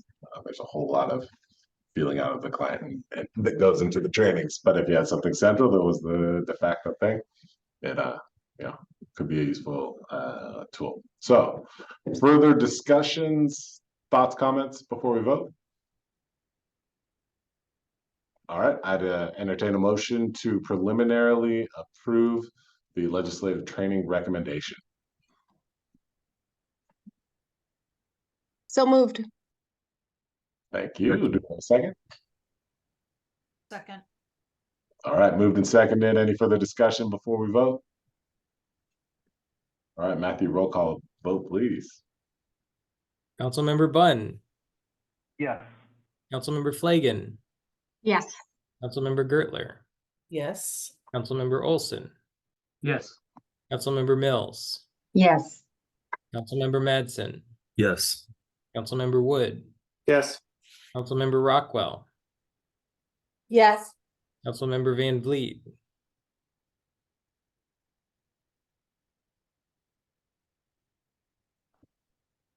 Not hear me? Yes. Councilmember Janney, Yes. Councilmember Hill, Yes. Councilmember Justice, Yes. Senator Jama, Yes. Senator Anderson, Yes. Representative Dexter, Yes. Representative Brees Iverson, Yes. Director Bell, Yes. Director Bateman, Yes. Co-Chair Hall, Yes. Co-Chair Tuvey. Yes. Motion passes. All right. Thank you, folks. Up next, we have sorry, I keep losing the agenda here.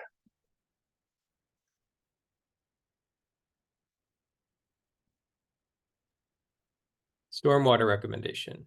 All right, we have the stormwater recommendation. Apologies on that. I'll have that pulled back up. Also from the codes and design, Natalie, any updates? No changes. No changes. Any questions, comments, thoughts from the group?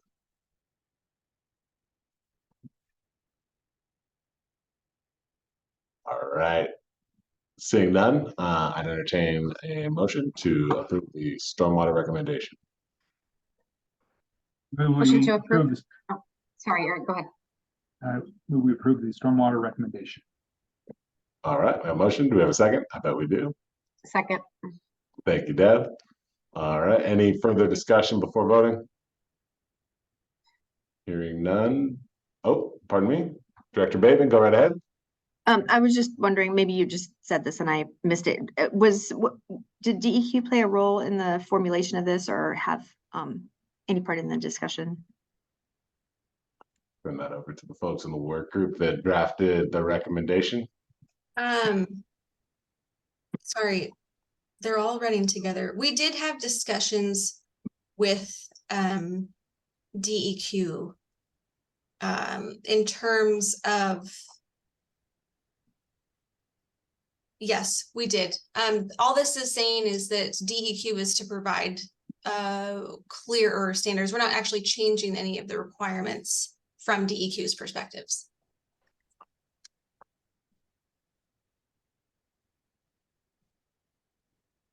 Okay, I'm seeing a couple more hands. Representative Dexter, go right ahead. Thank you, Co-Chair Hall. I just want to clarify, and I apologize that this is not an area that I'm as familiar with, but when you talk about geometric deviations from the standards, does that mean just the actual shape, or is this like location relative to this plot? I just want to make sure we're not having, degradation of code or safety for the development, if that makes sense. And I'm Yes. sure that's the case, but anyway. A lot of times standards for facilities especially for lots have depth requirements. So minimum widths, maximum depths, things like that. And that can be really challenging on small lots to fit when you're looking at fitting in street trees and driveways. Like a lot of those things that happen along the front of a lot make the facility have to shrink down. And so because you have less area this way, you often have to have more area this way. So that could be allowing for more water depth, or it could be allowing for more drain rock to allow the facility to be deeper. So those are the type of geometrical standards. It's not supposed to be related necessarily to like setbacks or anything like that. It would just be literally the size of the facility. Thank you. Thank you. And I believe we had another hand up that's not at the moment. We're good? Okay. I'm seeing a head shake from Margaret. So any further comment before we proceed in this process? All right, hearing none, I would entertain a motion to approve the. We've got a motion. Co-Chair Hall, we've got a motion in a second. Oh, there we go. We have a motion pending. Pardon me. So seeing none, Matthew, roll call vote, please. Councilmember Bunn. Yes. Councilmember Flagan. Yes. Councilmember Gertler. Yes. Councilmember Olson. Yes. Councilmember Mills. Yes. Councilmember Madsen. Yes. Councilmember Wood. Yes. Councilmember Rockwell. Yes. Councilmember Van Vliet. Yes. Councilmember Janney. Yes. Councilmember Hill. Yes. Councilmember Justice. Yes. Senator Jama. Yes. Senator Anderson. Yes. Representative Dexter. Yes. Representative Brees Iverson. Yes. Director Bell. Yes. Director Bateman. Abstain. Co-Chair Hall. Yes. Co-Chair Tevy. Yes. Motion passes. All right, thank you, folks. Moving on to the general contractor utility hookup recommendation, also from the Codes and Design Work Group. Any updates there? No changes. Okay. Any discussion or questions on this recommendation? Hearing none, I'd entertain a motion to preliminarily adopt the general contractor utility hookup recommendation. I'll make a motion. Thank you, Erica. Do we have a second? Second. Thank you, Joel. Moved and seconded. Last chance for discussion or questions before voting. All right, hearing none. Matthew, roll call vote, please. Councilmember Bunn. Yes. Councilmember Flagan. Yeah. Councilmember Gertler. Yes. Councilmember Olson. Yes. Councilmember Mills. Yes. Councilmember Madsen. Yes. Councilmember Wood. Yes. Councilmember Rockwell. Yes. Councilmember Van Vliet. Yes. Councilmember Janney. Yes. Councilmember Hill.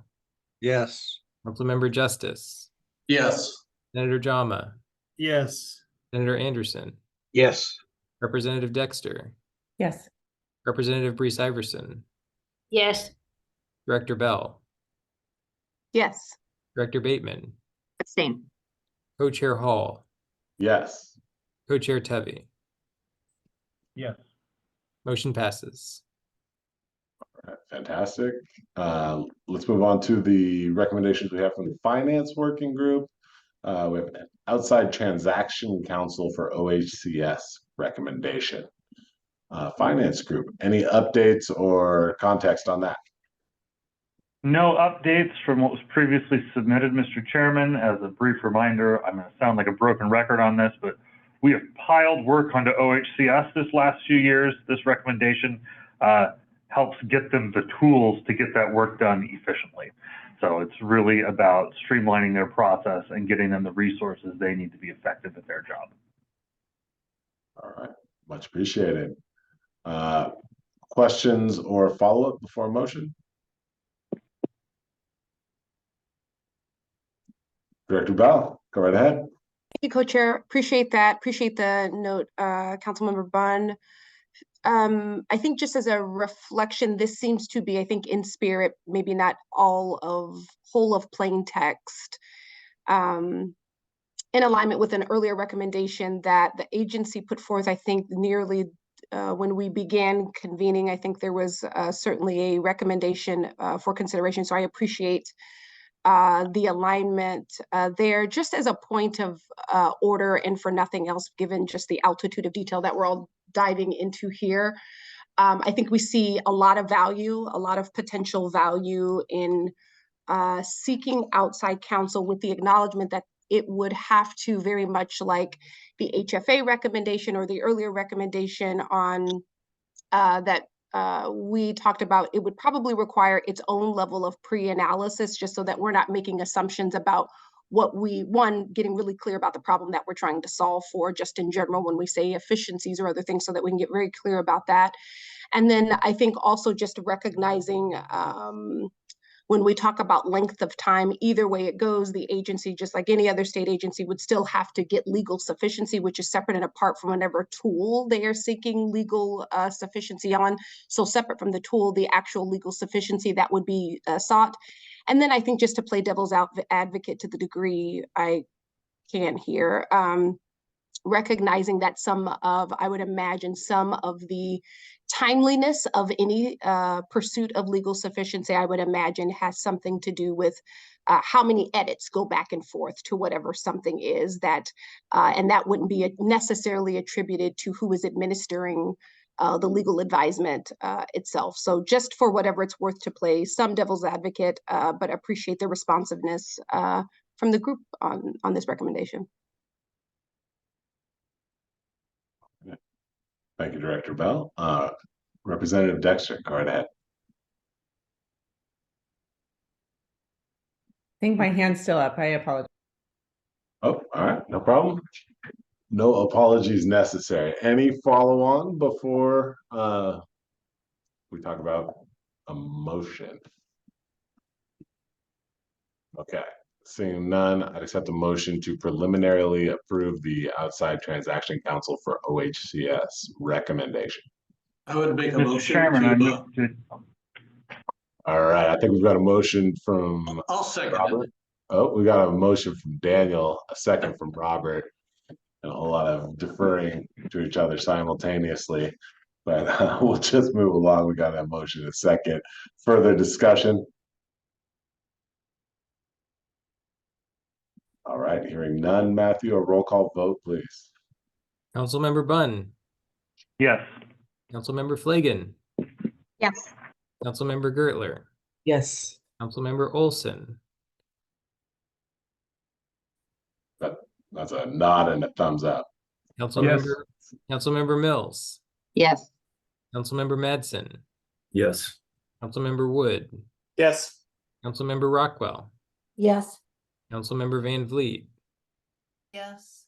Councilmember Janney, Yes. Councilmember Hill, Yes.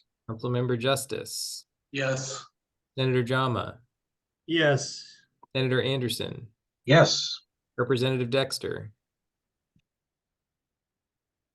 Yes. There you go. Representative Brees Iverson, Yes. Director Bell, Yes. Director Bateman, Abstain. Co-Chair Hall, Yes. Co-Chair Tevy. Yes. Motion passes. All right, thank you, folks. On to the pre-development program recommendation, also from the Finance Working Group. No changes on pre-development recommendation. Just as a refresher for everyone, this is providing pre-development grant funding for organizations and communities that are really difficult to serve. And one of the biggest barriers or hurdles is that upfront money that it takes to even understand if a project's feasible and get you to the point where you can apply for some of the bigger pots of money. We think that throwing some money towards pre-development is good for capacity building in those areas that are difficult to serve and will significantly advance our equity goals statewide. Joel, this was your baby. Feel free to add anything you want on it. You did a lot of great work on it. That's my summary and pitch. Thank you so much for that summary and pitch. And I just emphasize the risk tolerance that's emphasized in this recommendation with specificity of the grant program. Yeah, I would echo other comments made by Daniel. And if you're willing to accept a motion, I'd love to move. But when we get there, I see another opportunity for comment. All right, we'll reserve the moving opportunity for Joel when we get there. And in the meantime, Director Bell, go right ahead. Thank you, Co-Chair and Councilmember Madsen. It was a strategic push of the button there, so I appreciate your yielding for just a moment. I appreciate this. Really appreciate the recommendation. I won't protract us here. I want to confirm, I think first off, just consideration. I think with any recommendation, particularly when we state that it's going to center and advance equity, I would want to hold us to a state of, I think, shared values of confirming that it is actually doing that, not just in spirit, but in actuality of measuring that and making sure that we're holding ourselves able and capable to that regard. I appreciate acknowledgement, Councilmember Madsen, around grant, not pre-development loan. And so I just acknowledge and appreciate the responsiveness.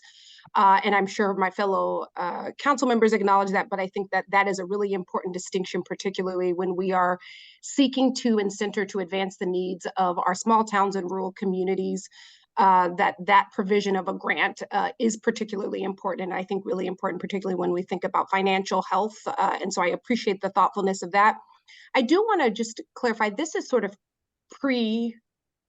this is where I'm at on a Friday afternoon, no fancy words here, pre-development. And so I want to just confirm that assertion as to sort of where this falls in the sequencing of the existing line of resources to support pre-development for community-based organizations and those in rural communities.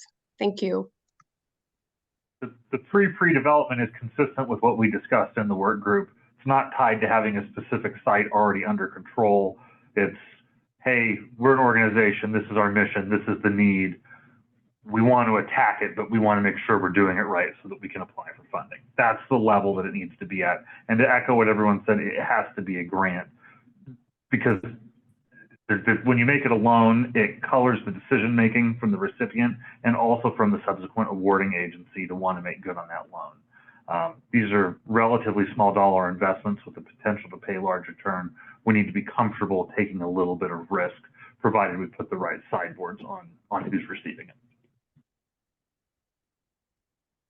All right, we've got a couple of comments. Senator Anderson and then Senator Jama.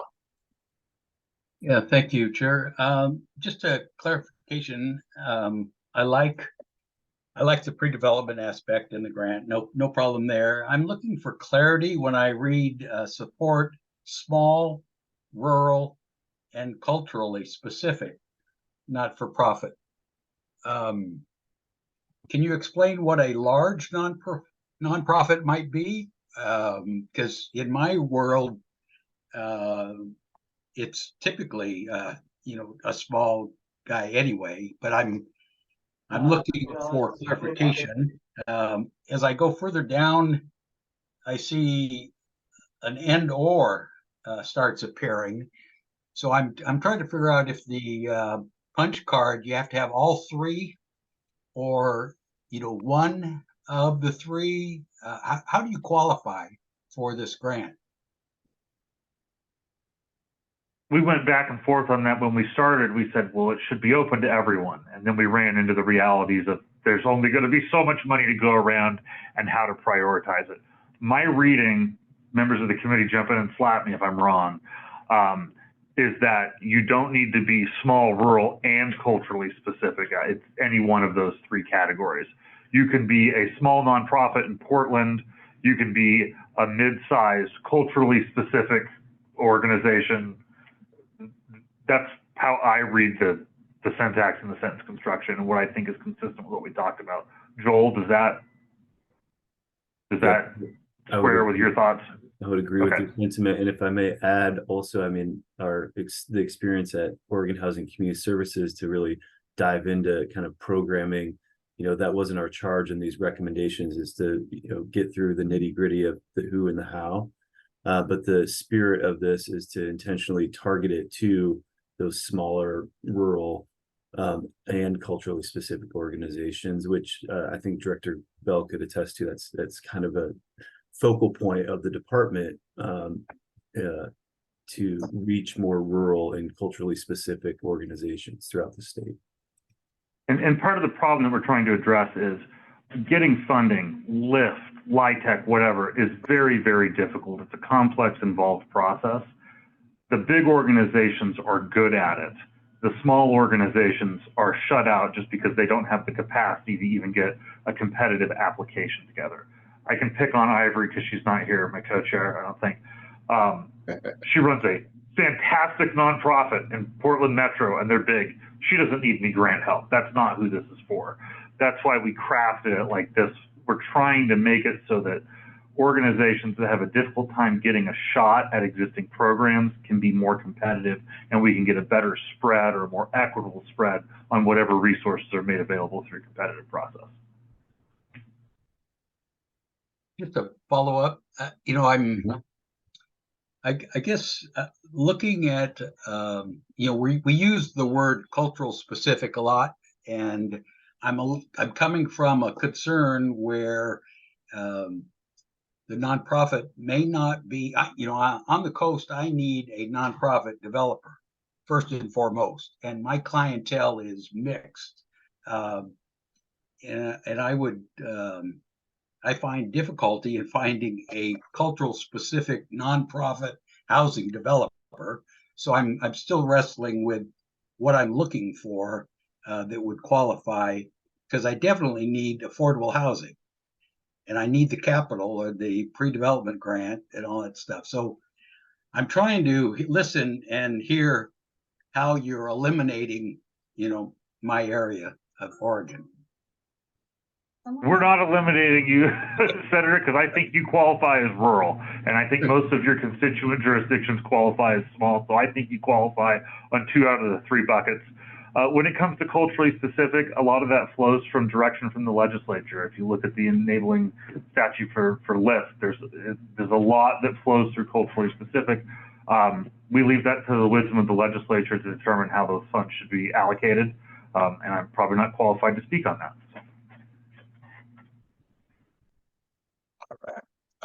Senator Jama, go right ahead. No, thank you. I think this is really important work, and I think I can attest that, you know, many of the smaller nonprofits in Portland area that I work with closely with, and they've been asking the same question, you know, whether they can access the pre-development grants rather than loans. So I think it's important that we're doing this. I guess my only question that is that, and maybe I'm you know, stretching the envelope, but would this include also the faith-based organizations? Because I think I've been having discussion with a lot of churches and faith-based organizations who actually own a lot of land, but they do need that extra support beginning of pre-development loan so they can get ready for them, because they want to support housing production. So I guess that's a question. Maybe if folks have any answer to that, that'll be great. I would assume, yes. Would OHCS interpret faith-based organizations as falling under nonprofit? Yeah, thank you for the question. I can take that back, but I think the intention that I would take from this is that the point is to be inclusive to those individuals, those entities that want to engage in supporting development and have historically not received resources to do so. And so I would, at least, again, I'm not the author of this, but I would read that this is inclusive of those faith-based entities, along with other community-based, culturally specific, and smaller nonprofit entities. And that isn't new for the agency to engage in that work with those partners. All right, thank you. Karen, go right ahead. I'm just circling back on this one from what Senator Anderson was saying, and as one of your two larger local developers in Lincoln County, this one is open to housing authorities, and it would also include Northwest Coastal Housing. But I think with it, it's not limiting our ability to work because we're not culturally specific, but we do then have a responsibility to partner in more responsible ways with culturally specific organizations. And again, going to our specific space in our rural coastal area, we know that our culturally specific organizations are also, we can count them on our hand and say there's 2, maybe 3. But it's still a way for us to then tie in their input in a more responsible way and be more accountable when we're working with Oregon Housing and Community Services. We just, I think, have to get more creative when we're doing it as to how we're bringing those in to the conversation and the planning. All right, thank you. Good insights and much appreciated. Looks like the last hand I see up. Robert, go right ahead, sir. Yeah, I guess our committee, when we were drafting that, I think the whole idea, one, with it being a grant, it needed to be an organization that can receive a grant. So so that was part of it, and I think we were trying to throw a wide net. So you had to meet all these criteria. So it was just identifying the different groups that were, and I think that the bigger point why we really push this forward is we know a lot of nonprofits, small nonprofits, who take out loans and don't get awarded. I know 3 who have literally taken out $200,000 loans for pre-development, did not get awarded, and they're screwed. So that's the intent, but I think the goal really was about a broader net, that these aren't all, you have to meet every one of these criteria. That was just, again, trying to be inclusive of those folks and that can receive a grant. All right, thank you, and acknowledge on that point. It's for the smaller nonprofits, it's a much larger risk profile to even just do the legwork to get to responding to an RFP or notice of fund availability, and they don't have the bandwidth to keep on the staff to wait till the next grant cycle and just sort of wait out if they're not awarded. So the stakes are higher for these folks. Director Bell. Yep, appreciate it, Co-Chair. I'll be brief here. Just a couple of sentiments, and Councilmember Justice, I really appreciate your explicit call out of the intent, which is to be inclusive here. I just want to uplift a few things I think that we've learned the hard way, observed, got feedback on, which is one, I think oftentimes, so let me just start with just development. There is inherent risk in development just in general. There's just inherent risk. We all know that. And I think part of I'll just flat out say I'm supportive of it. I know that it's not a vote yet, but I think part of our shared interest is wanting to make sure that there are opportunities for more folks to be at the table beyond offering feedback. Feedback's really great. Getting people's perspective is really great. And when there are no resources to build the capacity to be at the table, quite frankly, those words fall flat. And we can do better than that, ourselves included. So that's thing one. Secondly, I think that oftentimes one of the things that we have gleaned is that there is a bit of a common experience. I don't want to say it's the same, but there is a common experience oftentimes that what happens amongst our culturally specific entities and our leaders in small towns and rural communities. And a lot of that is historic divestment and not enough resources flowing into those communities. And so I say that just to offer that my hope is that we can come not from a deficit mind place, but from a place of a surplus, that we've got more time, energy, resources in this state ever on production and development of resources, and we have to be able to have more resources flowing to those folks so that the words and the commitments that we have actually manifest in resources and money. Because at the end of the day, that is what it's about, is resources enabled to do the things and to have measurable outcomes. And so I think what I'm gleaming from this particular recommendation is we don't have to pick. It is meant to be an all-inclusive of those entities serving folks that have not been properly served and that have been so woefully underfunded historically. And so I think that's what I'm hearing as part of our shared intention here. Appreciate it. Yeah, appreciate you, Director Bell. And frankly, hearing a lot of support for this recommendation. Everyone wanted to clarify that, everybody is potentially eligible that needs to be in that inclusiveness. So, I appreciate it and all the work that went into it. So unless there's any other comments or questions or thoughts, I would accept the motion to preliminarily adopt the pre-development program recommendation. I'll So move moved. preliminary adoption of the pre-development recommendation. Oh, you know what? I made a Second. promise. I'll Joel. take the second. We'll Nope. take a promise. Oh. I'll take Okay. the second. Please, please move. Margaret, it. I should have wow. called it Wow. out. What a faux Okay. pas. I'm gonna go back on mute. Okay, so we've got a motion and a second, however we got there, but any further discussion before we vote? All right, hearing none. Matthew, roll call vote, please. Councilmember Button, Yes. Councilmember Flagon, Yes. Councilmember Gertler, Yes. Councilmember Olson, Yes. Councilmember Mills, Yes. Councilmember Madsen, Yes. Councilmember Wood, Yes. Councilmember Rockwell, Yes. Councilmember Van Vliet, Yes. Councilmember Janney, Yes. Councilmember Hill, Yes. Councilmember Justice, Absolutely. Senator Jama, Yes. Senator Anderson, Aye, yes. Representative Dexter, Yes. Representative Brees Iverson, Yes. Director Bell, Yes. Director Bateman, Yes. Co-Chair Hall, Yes. Co-Chair Tevy. Yes. Motion passes. Fantastic. Thank you, folks. And let's hop over to the workforce shortages working group recommendations, starting with the recommendation for a 5-year investment. Any update or context on that, Erica? No updates or changes. Thank you. All right, thank you. Would members of the council like to ask any follow-up questions or clarifications on this recommendation?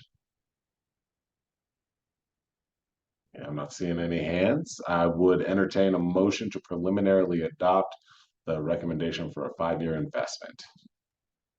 I'll move. Thank you, Alyssa. Do we have a second? Yeah. All right, thank you, Deb, for the second. Any discussion before we do the vote? All right, hearing none. Matthew, roll call vote, please.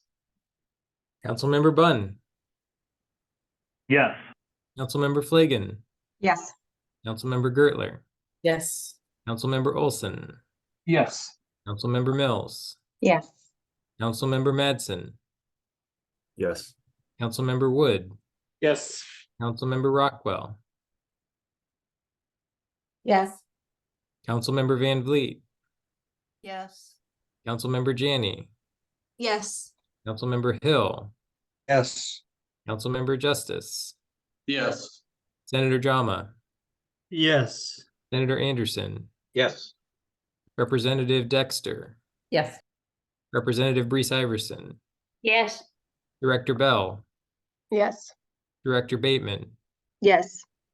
Co-Chair Hall, Yes. Co-Chair Tevy. Yes. Motion passes. All right, continuing with the workforce shortages working group recommendations. Moving on to the recommendation regarding community college. Erica? No updates or changes. Thank you. All right, much obliged. Questions, comments from the council? If none, I would entertain a motion to preliminarily adopt the recommendation relating to community college. I would like to, because I really like this one, move preliminary adoption of the community college recommendation. Right on, thank you. Do we have a second? Second. Fantastic, moved and seconded. Any discussion before I move on with the voting? All right, hearing none. Matthew, roll call vote, please. Councilmember Bunn, Yes. Councilmember Flagon, Yes. Councilmember Gertler, Yes. Councilmember Olson, Yes. Councilmember Mills, Yes. Councilmember Madsen, Yes. Councilmember Wood, Yes. Councilmember Rockwell, Yes. Councilmember Van Vliet, Yes. Councilmember Janney, Yes. Councilmember Hill, Yes. Councilmember Justice, Yes. Senator Jama, Yes. Senator Anderson, Yes. Representative Dexter, Yes. Representative Brees Iverson, Yes. Director Bell, Yes. Director Bateman, Yes. Co-Chair Hall, Yes. Co-Chair Tuvey. Yes. Motion passes. All right. Now onto the recommendation for a coordinating body on workforce issues. Erica. No updates or changes. Thank you. All right. Questions or clarifications from the council before we make motions and vote and such? All right, hearing none, I'd entertain a motion to preliminarily adopt the recommendation regarding a coordinating body. So moved.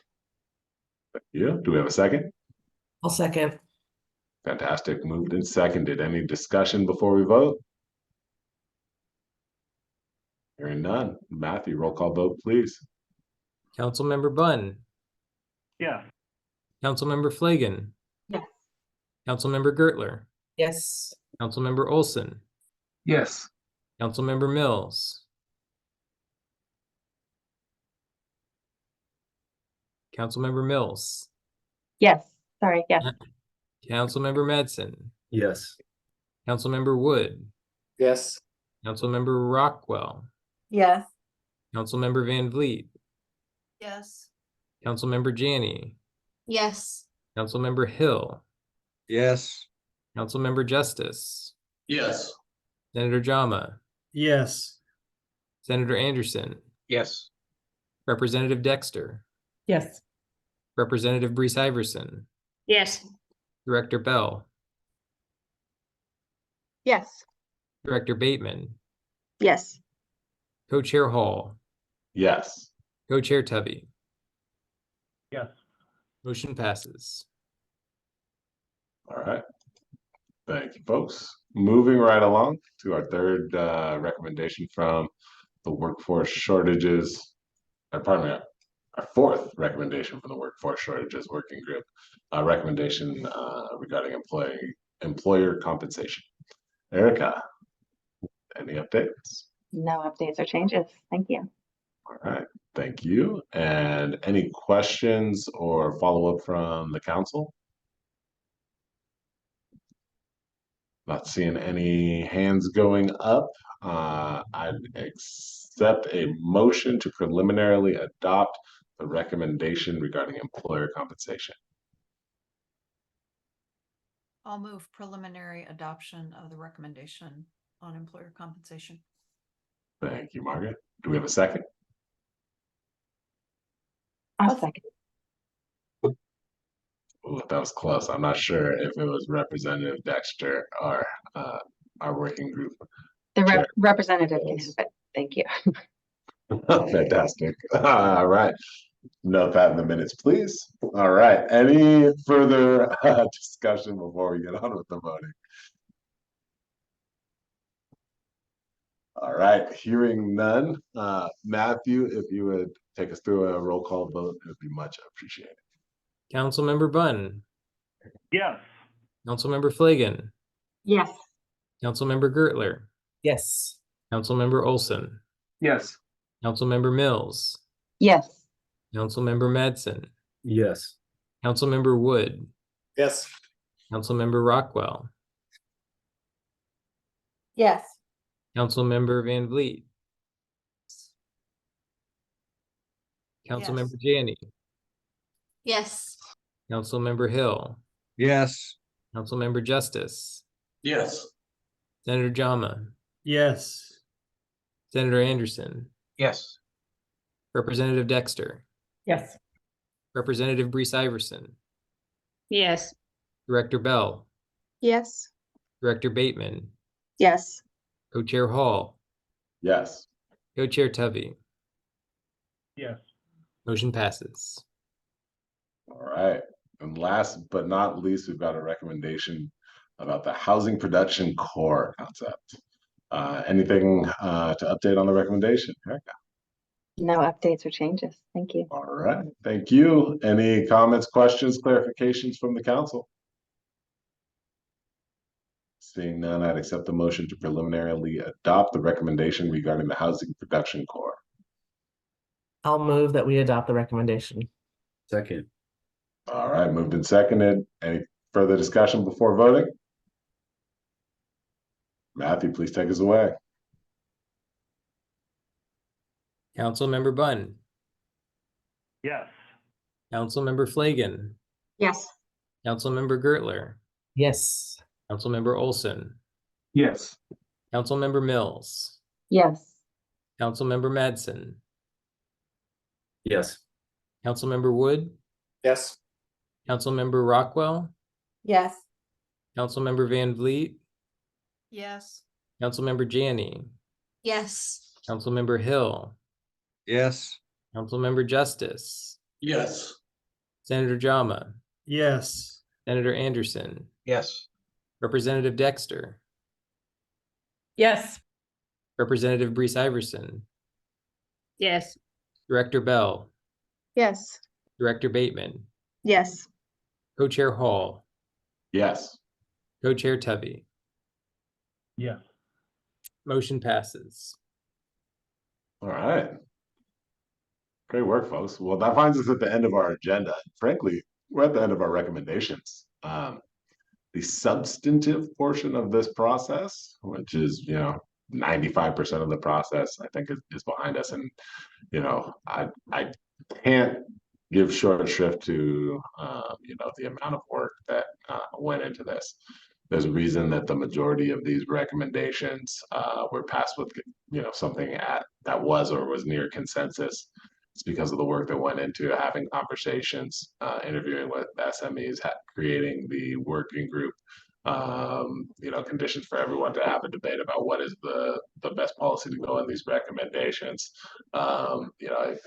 It doesn't work this well without all the work on the front end. So I really want to thank all the members of the working groups in the council and all of the different department staffers that put a huge amount of time into keeping us organized and on track and coordinated and making sure that all the logistics of bringing this many people together this many times could happen. Huge thanks, major shout out, much appreciation to everybody involved there. And then, we're not done yet. We've got that last 5%. We're going to compile all the work that we just did and bring it back to you. I believe twice, once for a sort of, ratification of the entire package, not trying to relitigate or re-get into any of the recommendations, but ratification. And then we're going to do all of the, gussying up, if you will, making it look good. And,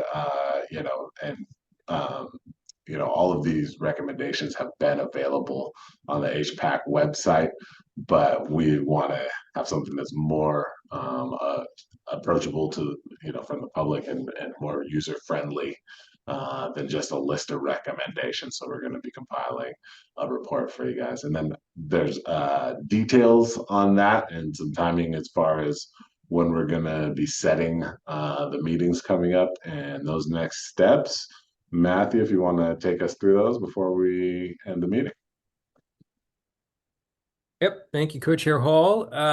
Yes, for those keeping track, you have adopted 59 recommendations on a preliminary basis. So well done getting through all of that in less than a year's time. The co-chairs and I met earlier this week to map out next steps. We will get 2 additional meetings on the calendar. Hopefully it can happen in 2. If not, we'll figure that out. One will likely be the end of December. You'll see a poll coming out to get that scheduled. And then we have a second already on the calendar for the 11th of January. So you'll get an email from me outlining some next steps. And that'll help us move through the process to close out the council. Fantastic. I want to check in, JD, my co-chair, anything for the good of the group before we adjourn and I'll go about our business and find the weekend? Ready from their weekend. So great job, everybody. Yeah, again, I'd echo that. Much appreciated. Thanks for hanging in there. Thanks for all the hard work, rolling up your sleeves and getting after it for 10 months almost. So thank you. Enjoy your weekends and thanks for spending your time here with the HPAC today. Take care, everybody.